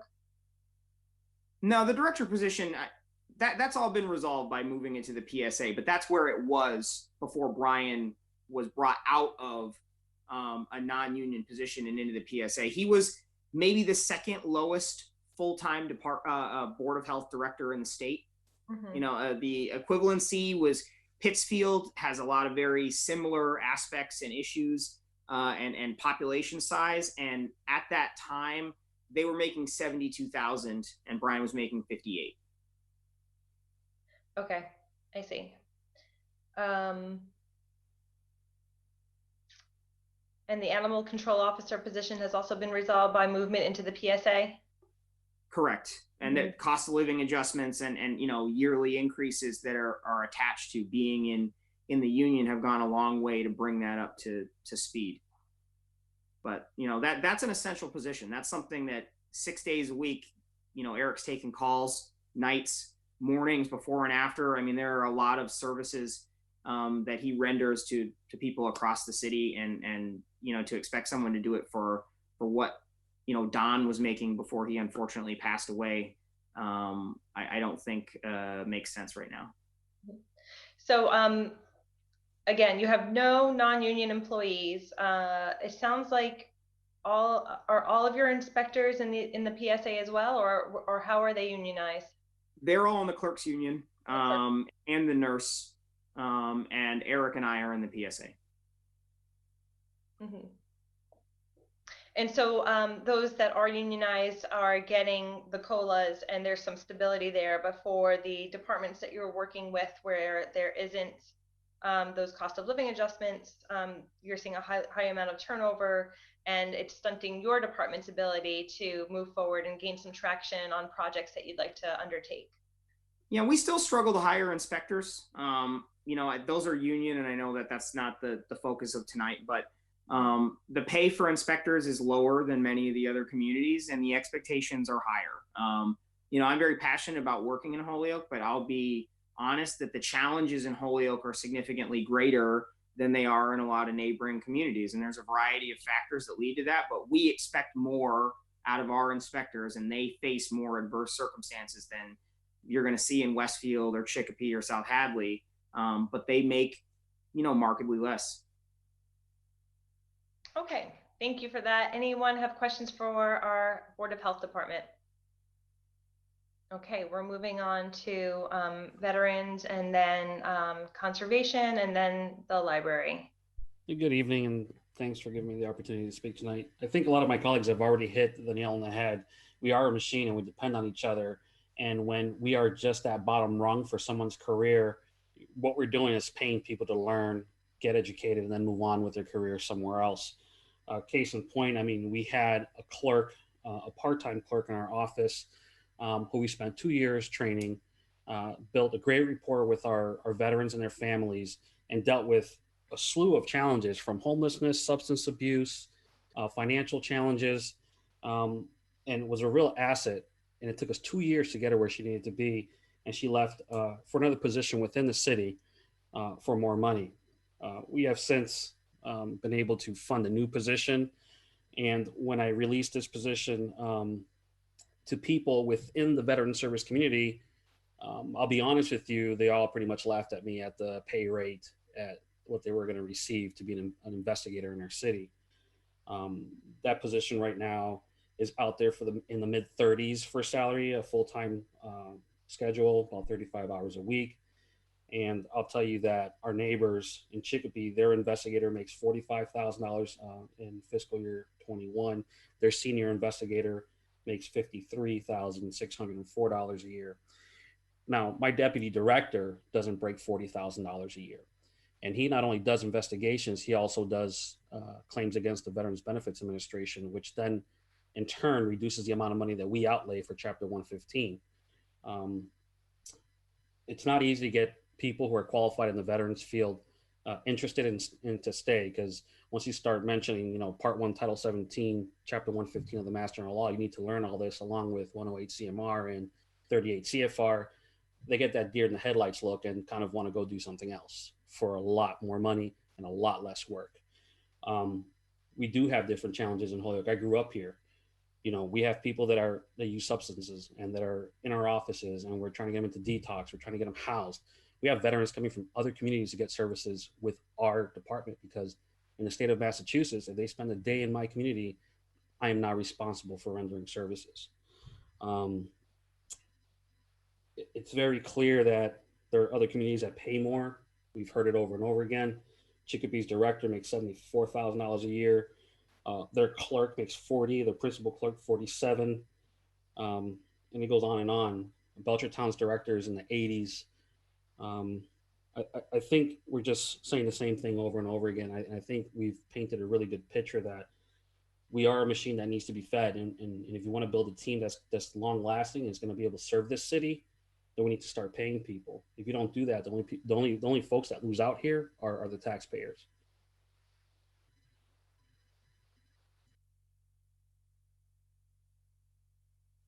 Any questions for our Veteran Service Director? Okay, then we will move on to our Conservation Commissioner. Thank you, Counselor. I don't have too much extra to add that other folks haven't already said. I've been a one-person department. I think it has relatively low turnover. My predecessor was working for the city about 9 years. And the person before him is now our Director of Office of Community Development. So she still works for the city.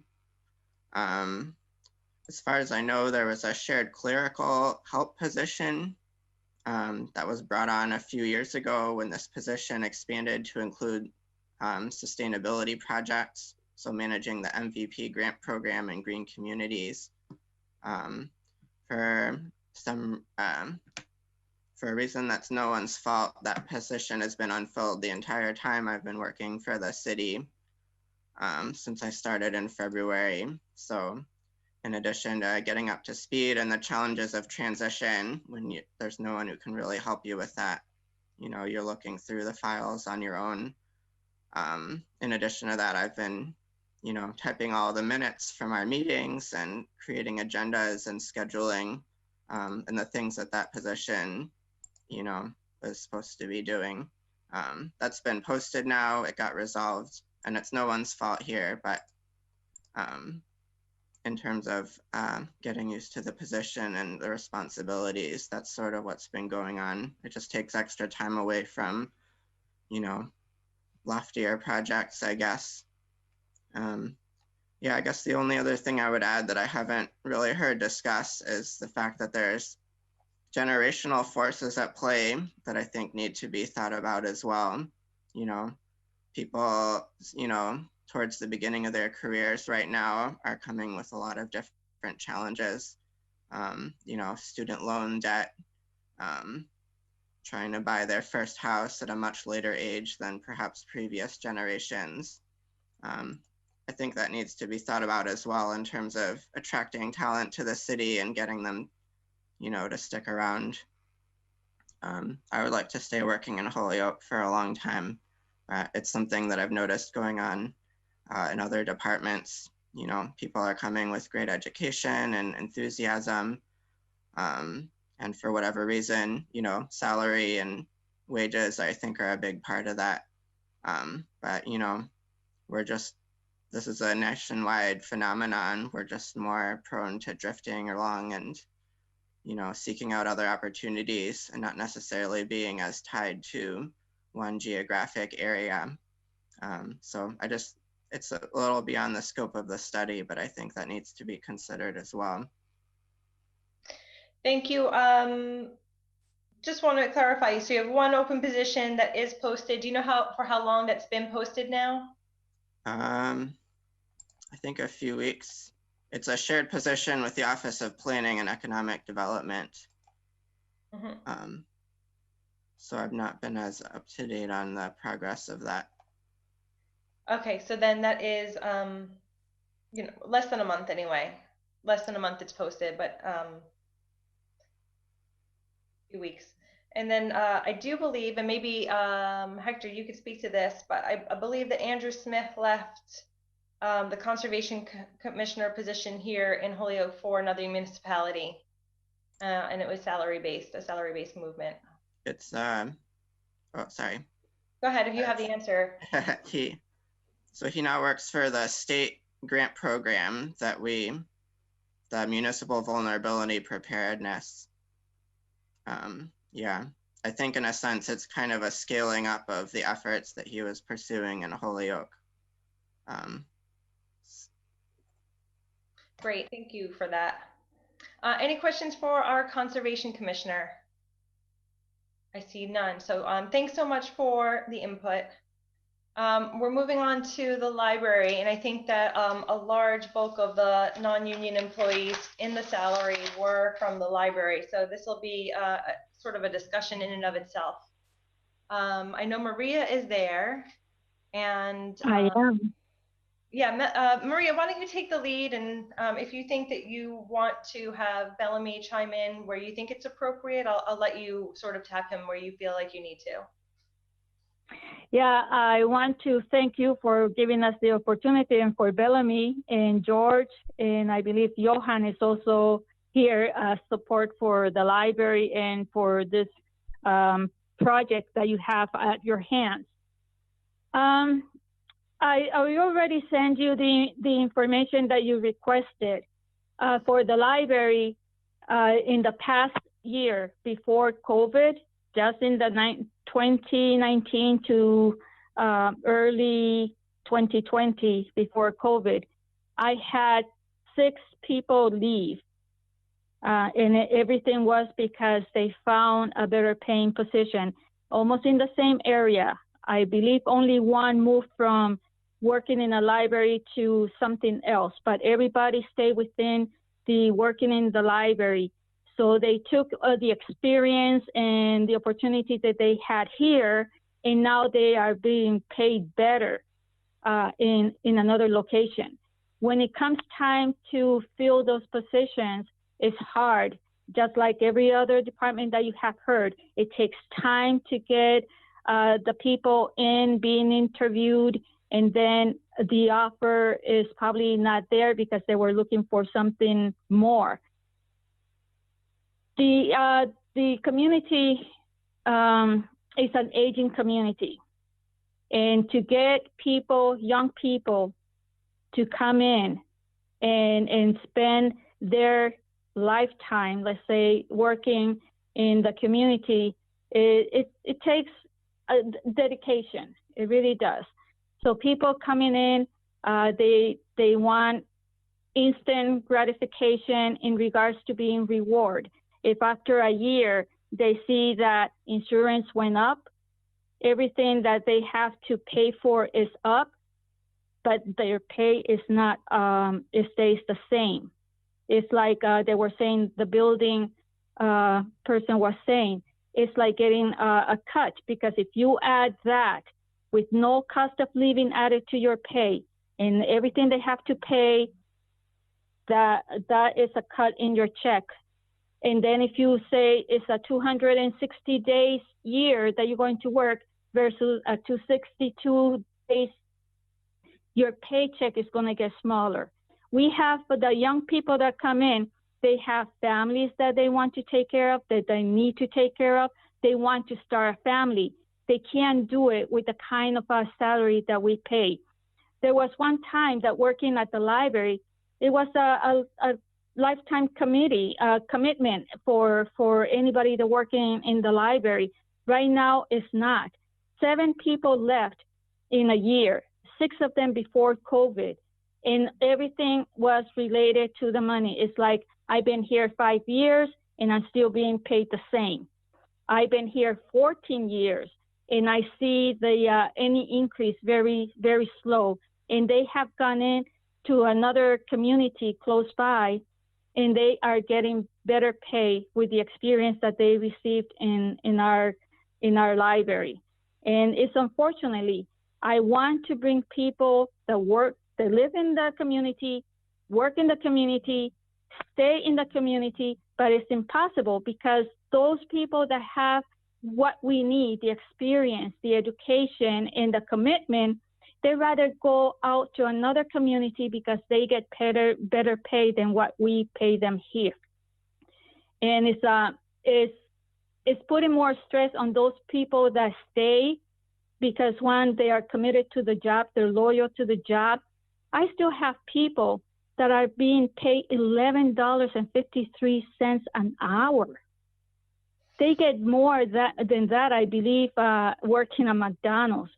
But their commitment to the community and the work that they do, but it's really, you can see them in their face when they come in. It's like, we're understaffed, I am overworked, I have more responsibility, and my pay is still the same. Everybody's going through the same thing, so I'm not going to talk a lot about what we're doing at the library and what we're going through, but that pay has to be looked at.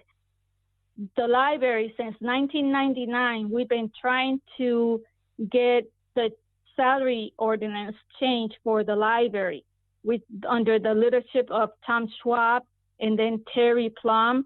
We've been trying to change just the way that it's been set because some staff members, they have step increase, others, they only have one.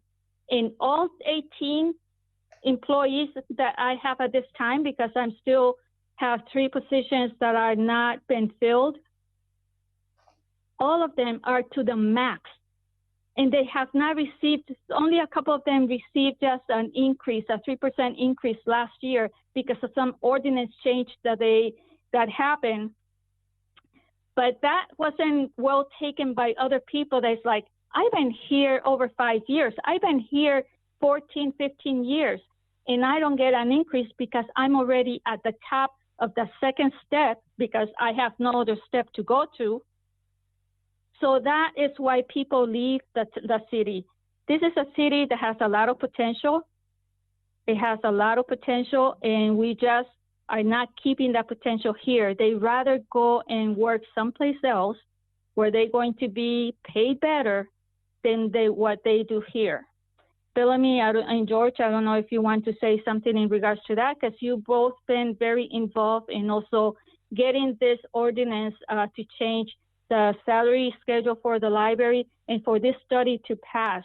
I know that the 3 of you, along with Tom and Terry, been working very hard in getting this through, and I thank you, Councilor Lisi, for finally trying to get it out of committee. This is something that has to happen for the benefit of the community in general, not just one department or 2 departments, not just for the annex people or for the city hall people. This is for the whole community. Thank you. I'm not sure if Bellamy or George, you want to speak, but since you're not actual department heads, we'd ask for your name and address for the record, just so that we know who's speaking. I'd be happy to speak briefly. So the name is Bellamy Schmidt. Address for the record, I'm sorry. 661 West Cherry Street. Thank you. I think what we heard Maria say ties right back to where Hector started an hour and a half ago when he talked about salary structure is doing two things. One is helping to attract employees. And Maria told you some stories about the difficulty she's had attracting employees who look at our compensation rates and say, no, thank you. Even after they've gone through an interview process and so forth, they slam the door in our face and say no, and she has to start all over again. He also talked, Hector also talked about salary systems providing help in retaining employees. And Maria gave you some very good example of what happened to the library last year when 6 employees left because of compensation. One of those employees being the assistant director who was the designated successor for Maria in our succession plan and would have become library director were she to retire. So that was a very painful loss for us. Attraction and retention applies to all the departments across the city. What's different about the library is we actually have data on our compensation systems because the Massachusetts Board of Library Commissioners does a survey every year of salary rates of library employees across the state. And year in, year out, Holyoke comes out at the bottom of that survey. We know, for example, that our library director is paid $20,000, $25,000 less than comparable library directors, not in Massachusetts, but in Western Massachusetts. We also know that our library assistants, as Maria pointed out, are paid below the minimum wage, something I refer to as institutionalized slavery. I just don't think that's fair. So we've been trying for the last decade, and I was with Terry Plum when we started proposing new salary structure back in 2011. And when we worked on it again in 2015 based on the salary survey. And now we're back at it again in 2020 and nothing has happened. So we are the victims of a salary structure that is just not fair to library employees. Thank you. Thank you. And then I'm not sure, George, if you care to speak, but we need your full name and address for the record. You're presently on mute. There you go. It's George Metti, M-E-T-T-E-Y, 7 Hemlock Drive, Holyoke. I'm recently became the president of Holyoke Public Library Corporation. I was the treasurer for a long time. We have certain expectations when we fill a position, and just as Melanie stated, the associate director recently left us, and we would have expectations to fill that position. The problem is our expectations, or Maria's expectations, will be wanting somebody with good experience in a library, and we won't get it because the salary will be so low that we have to lower our expectations greatly to fill any positions within a library, which is really unfortunate because, you know, you're going to get what you pay for. So I really feel bad for Maria. She's been really under a lot of stress trying to fill positions, running the library. I mean, I guess the good thing about COVID is that we're keeping people out of the library, but we're still serving people remotely, and she's doing a great job doing that. I just like to say that, you know, as Bellamy stated, the library compensation has been way, way behind for a long, long time. You have people that, you know, were practically below minimum wage on some occasions, and that's ridiculous. Really, that's all I have to say. Thank you. Thank you for that. Any questions for anyone related to the library, Maria, Bellamy, or George? Okay, seeing none, at least from my end, I don't see any other department heads here to speak tonight. Okay, so one thing that I think we want for the next meeting is, I know that some people had sent me sort of talking points and some people had sent Hector. So I think if we could just get everything over to Hector. Libby, I see your hand, so I'll get to you in just a moment. Yeah, I would love for all the information to be collected, and then we could circulate any sort of written reports to the full body and the committee, of course. We want to have some data about the attrition rate. So like while individual department heads have talked about who and how many people have left, I think we want to know for this 6-year period since the salary study, what's the total number, and if we can get a sense of if they're making lateral moves to other municipalities, and if it's for more pay, if we have that information from exit interviews or otherwise, that would be important information to have. I think we also want to just understand, Hector, the methodology that went into those columns M and N in the spreadsheet that you sent around. Columns M and N for the potential salaries. And then I think we want to know some large sum numbers. So like what would the impact on the budget be total? So those would be some few next things for the next meeting. I'm not sure if other counselors have other requests. I'll go to Counselor Hernandez. Go ahead, Counselor Hernandez. Hello, do you hear me? Yes. Yes, okay. No, I just wanted to actually just address all of the department heads on their presentation. I don't know if still there's going to be more discussion and I still have opportunity towards the end before the meeting adjourns, or if I can just do it right now.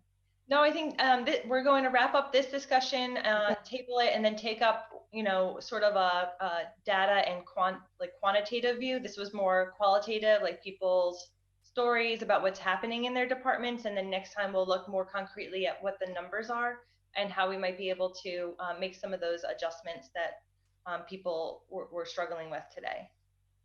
Okay, thank you. So I just wanted to say, as a new counselor, that it was very informative and educational for me to listen from all the department heads and to just get a sense of what each department is going through as it relates to the struggles with attracting talent, retention, and also longevity.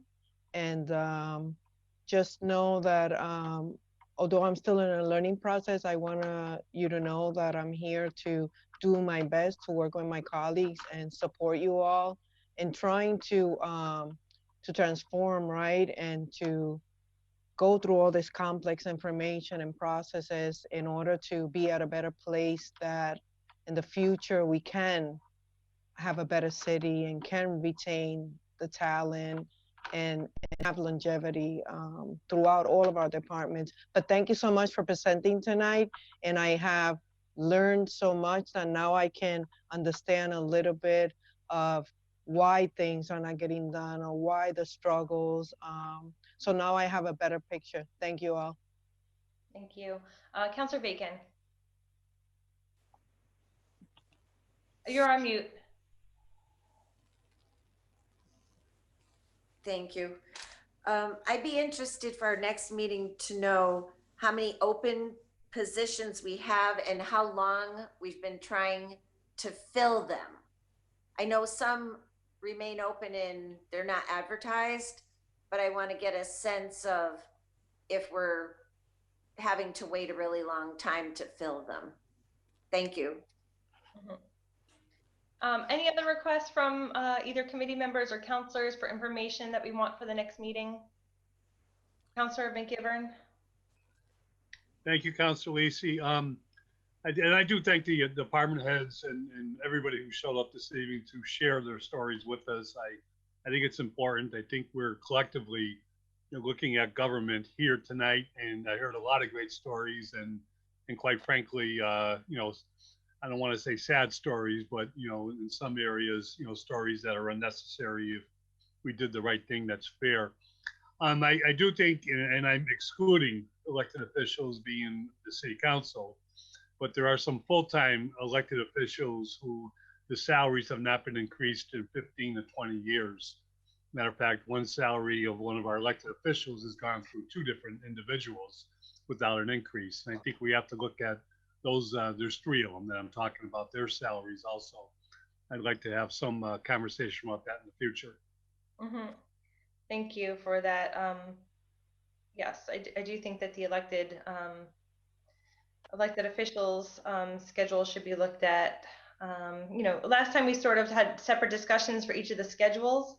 That would be another way to structure the next conversation.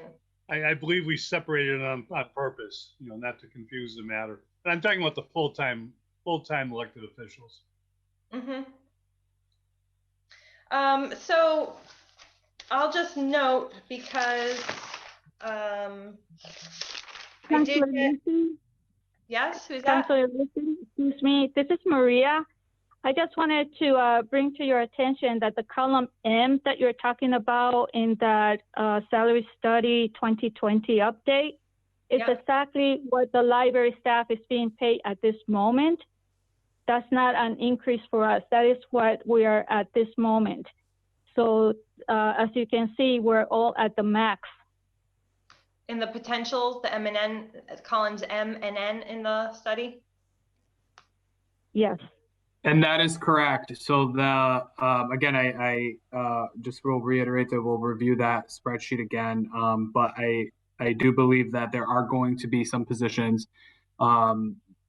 and Maria, you may have brought up a good point that, and I think we spoke about this in the beginning of the meeting, that the library does require a bit more special attention to the salaries there. Not only are some folks at their max, some folks were being paid under minimum wage. And just to speak on that point, a municipality is not required to abide by the minimum wage law. And so I don't know what happened in the past. I certainly don't agree with that, and don't think that just because we have the ability to not pay minimum wage, that we should continue to pay under, just because the ability is there. I think that is extremely unfair. But that avenue is there, and that avenue was very present for a long time. So when we review this spreadsheet, you know, we will certainly touch on a lot of those factors. Thanks for that. Thank you. Thanks, Maria, also for that.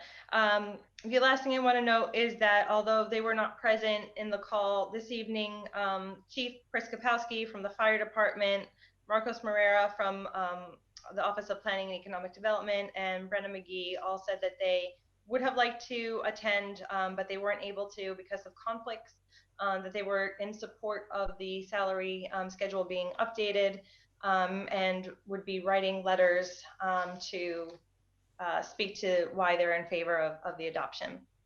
And I'll circulate anything that I have from them, anything that I got individually, and anything that Hector has collected through his communications. Okay, so I think for now, we've covered this discussion, and we'll need to take it up again at a next meeting. Okay, make a motion, we table item 2 and 3 and get the additional information sent to us, please, at least a week ahead. It's obviously a lot of information, so if we can get all the information ahead of time, that would be great. Sure, I will work on that along with Crystal and Hector. I'll be working with them on that. So motion to table and collect the relevant information in order to circulate it a week ahead of time. All in favor? Aye. Aye. Aye, so moved. Okay. Thanks everyone for participating in that discussion. We do have one item left on our... Excuse me, can we have Hector stick around for item 4? Sure. Sorry. Let's see. I'm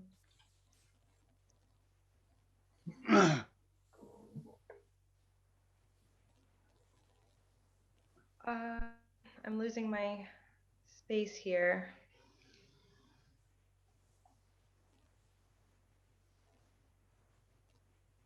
Nope.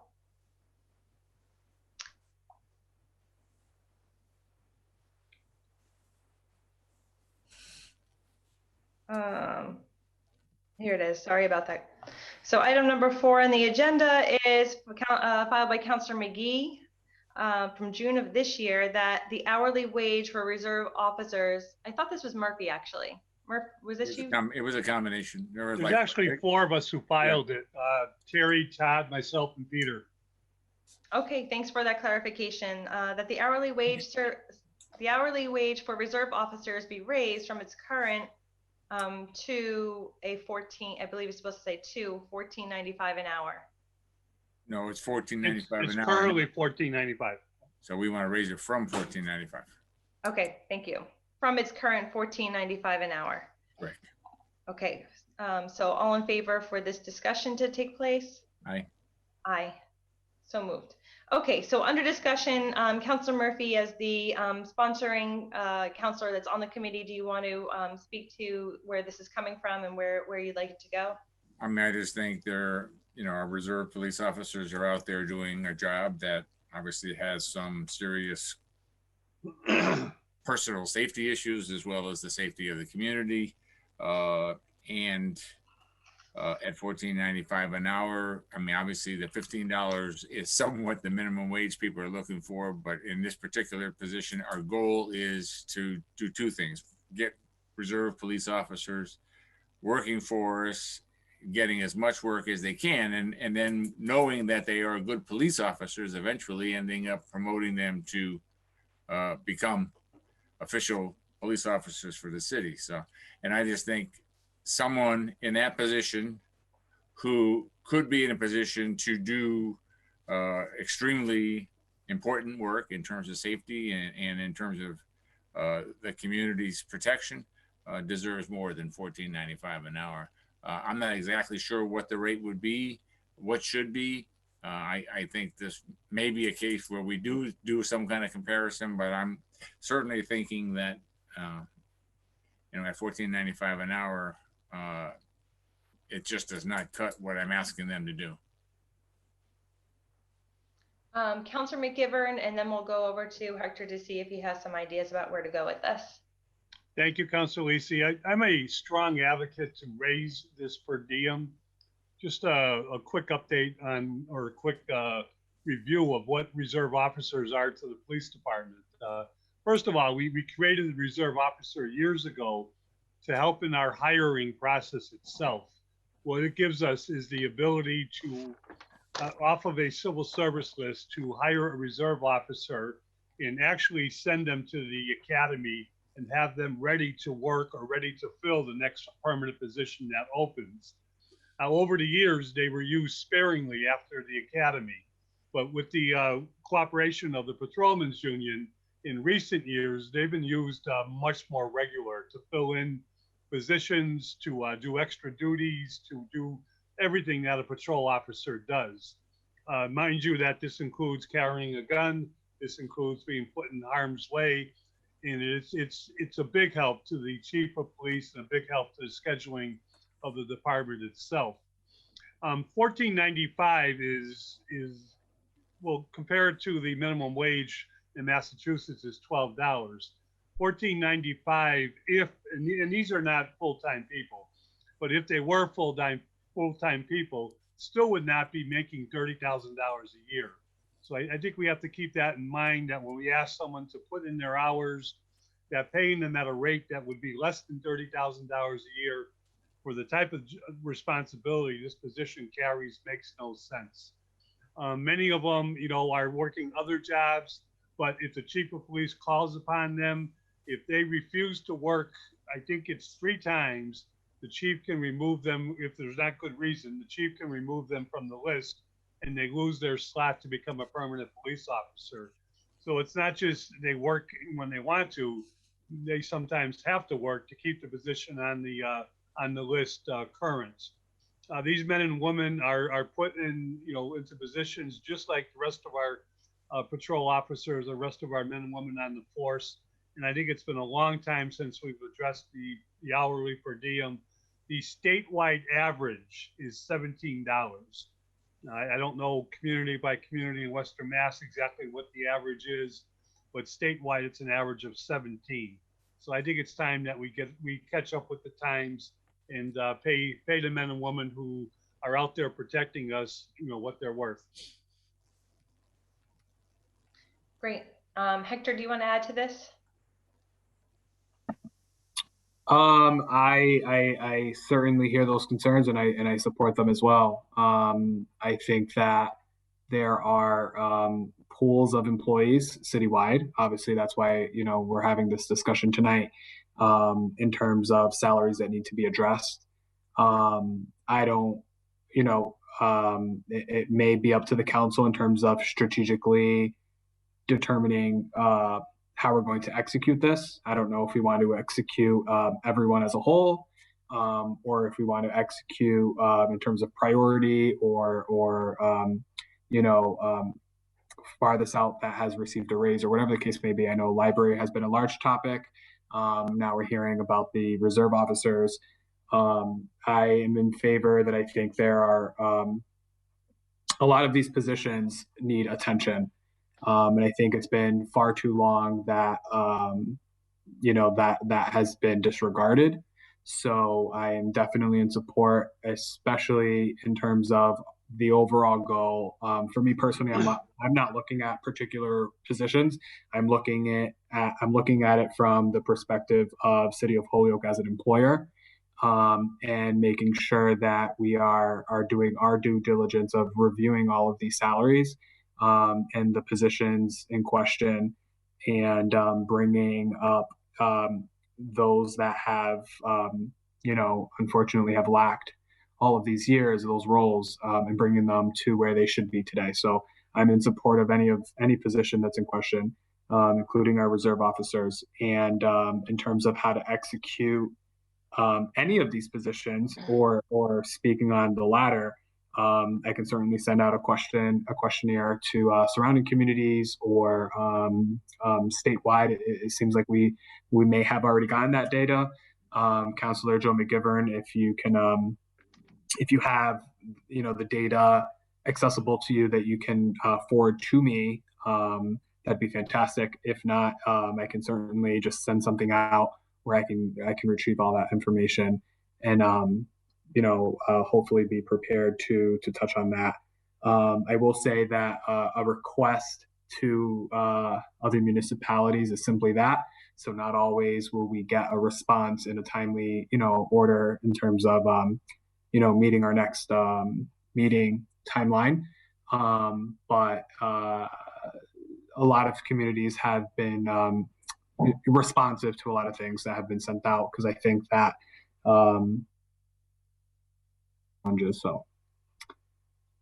Councilor McGivern, I see your hand. I just want to ask Hector one question before I get to you. So do you know offhand, or maybe Councilor McGivern, you know this, so are reserve officers like a classified group that has like its own salary schedule, or are they just under the contract employees and they fit whatever like level, or I know there's different levels of contract employees. Go ahead. Go ahead. Well, I think, Hector, thank you. You make some good points.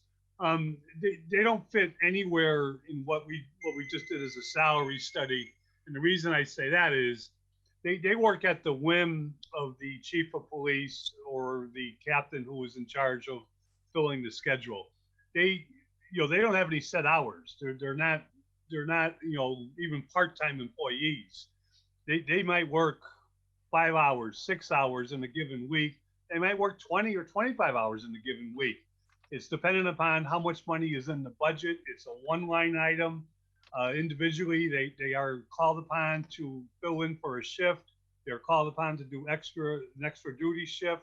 They're called on for parade duty or road race duty, Hispanic festival duty, things of that nature, when other officers are not available. So, and respect to this, they're not part of the salary study because they don't get any benefits. They don't have any, even a part-time schedule, yet alone a full-time schedule. And they have no guarantee that they will get any hours in any given week. So it's a per diem that is used by the police department to fill in and also to give them the experience it also is, and I forgot to point this out, it also gives the police department to see each of these men and women in action before they come up for possibility of a permanent position. So it's also another way, not just to, of their qualifications in terms of education, in terms of the academy, it's also their qualifications of how they actually perform duty when they're allowed to work as a reserve. So I think there's a difference between what we talked about all night, because it's no one individual, it's no any individual. It's a different group of people on a given week.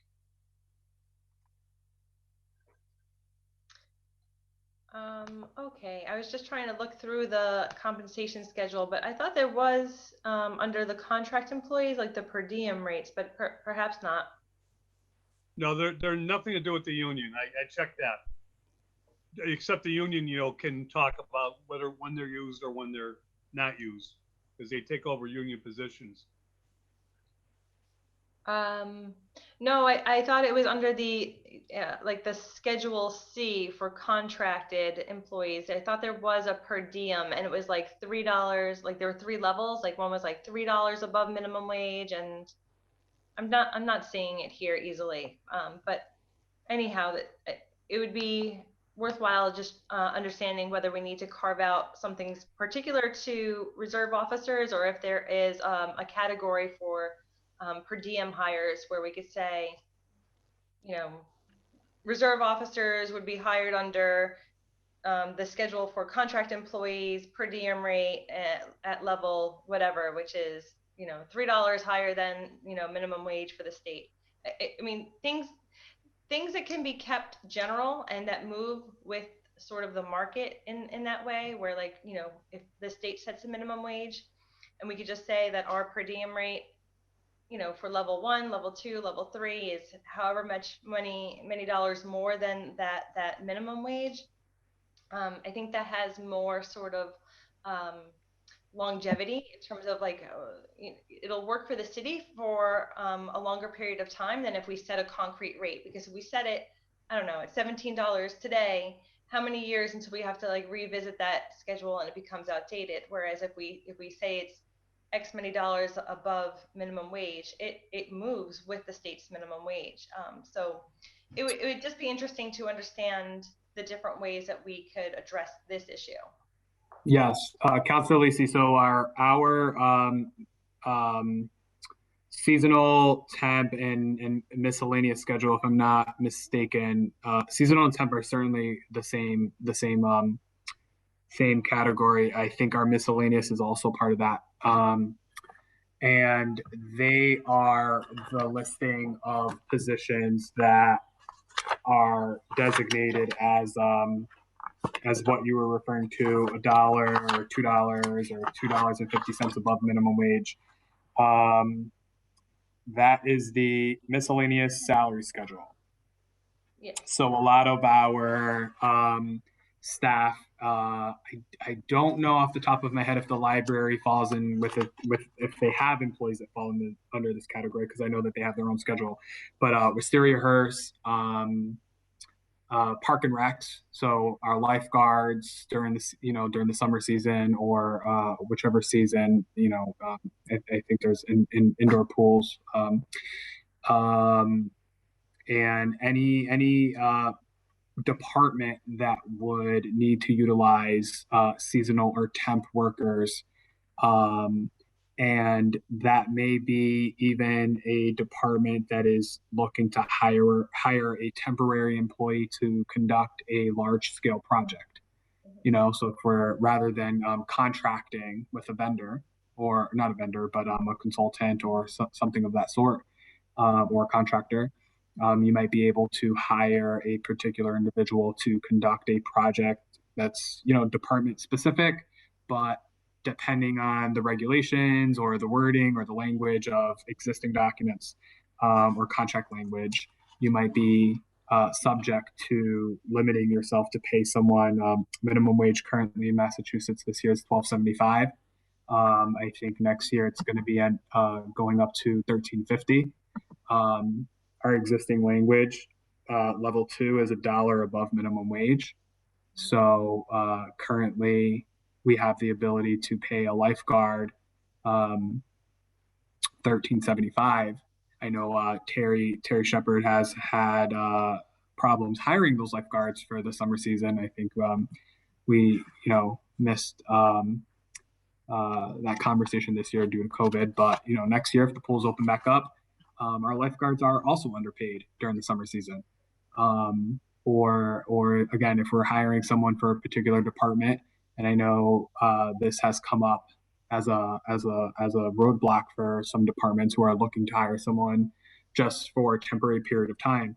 But because of the way that the ordinance is written or the language, they're subject to paying someone who would be able to make a rate of $20 an hour for a maximum of, let's just say, let's say a project was going to take 2 weeks to complete, 80 hours, they're subject to paying them $13.75 versus paying them, we're going to pay you $17 an hour to complete this project for us so that we can, either have the data accessible or a project that may be a request of the council from a particular department that, again, with all of these challenges that a lot of departments have, we don't have the staff to complete these projects. We don't have the resources. We don't have, I think in response to Councilor Bacon's request earlier about data, we may not have the technology to actually produce some of these requests. And so sometimes we're able to outsource some of this work, but sometimes we're not. And so we're left with, large challenges. Yeah, we're just doing it manually. Councilor Murphy. Yeah, if we were to do it, I have no problem if we try to do it where you're trying to go above minimum wage and I think we need to create a specific category for reserve officers. And I would certainly think, I'm much more inclined to something along the lines of $20 an hour, which would be the projected $15 minimum wage and would be $5 above that. But again, part of that is because of what they're actually doing. And they're a regular police officer out there doing regular police work with all the same kind of authorities and concerns and potential liabilities for the city and otherwise. That if Hector can go and review and use that miscellaneous chart and come up with some kind of categories he thinks is reasonable after researching with other municipalities. But I do think we need to take a look at it.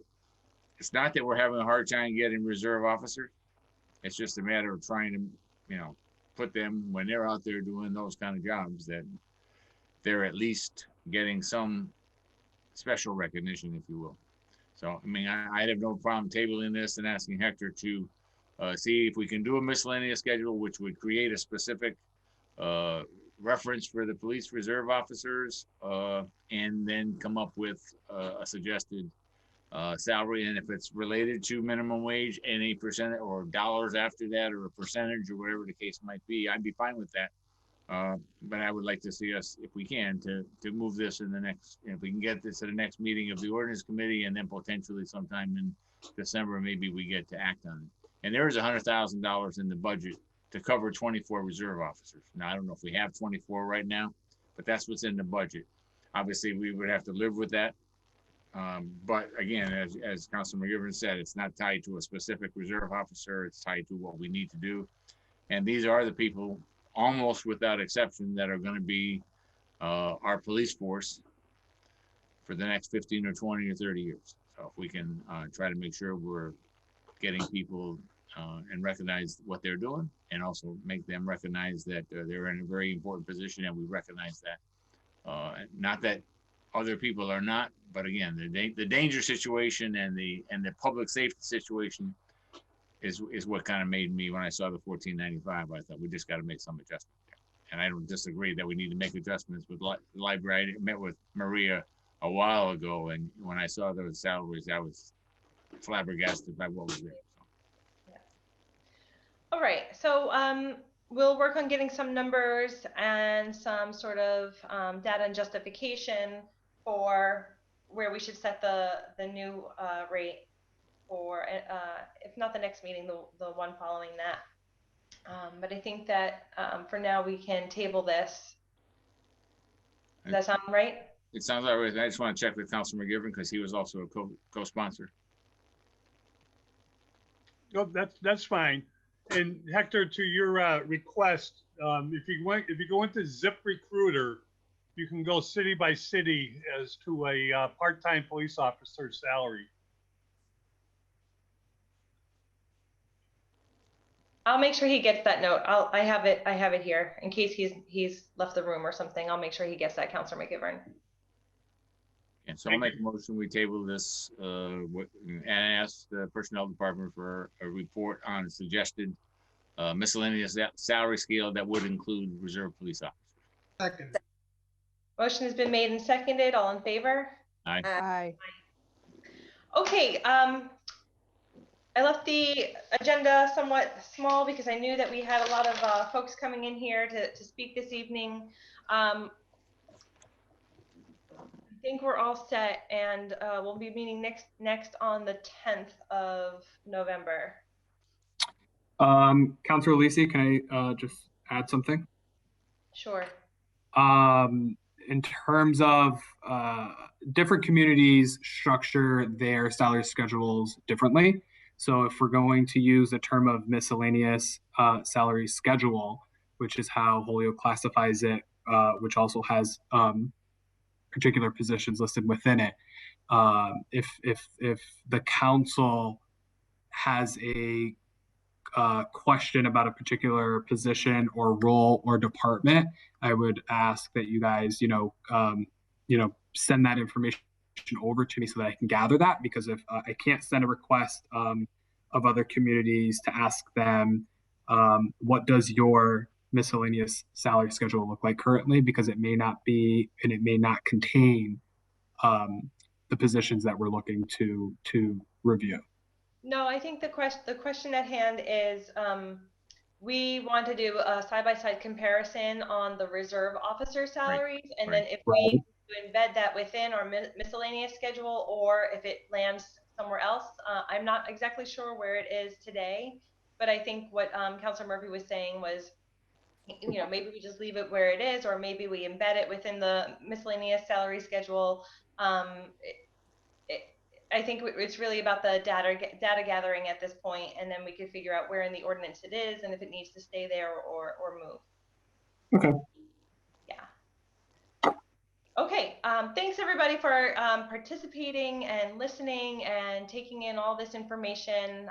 It's a lot of work to even, listen and digest everything that's coming at us. So thanks for your time. I got a thumbs up from Councilor McGivern. And I'll see you all on November 4th at full council. Okay. Motion to adjourn. Right. Second. Motion Good night, everybody. All in Night. favor? Aye. Aye. Good night. Aye.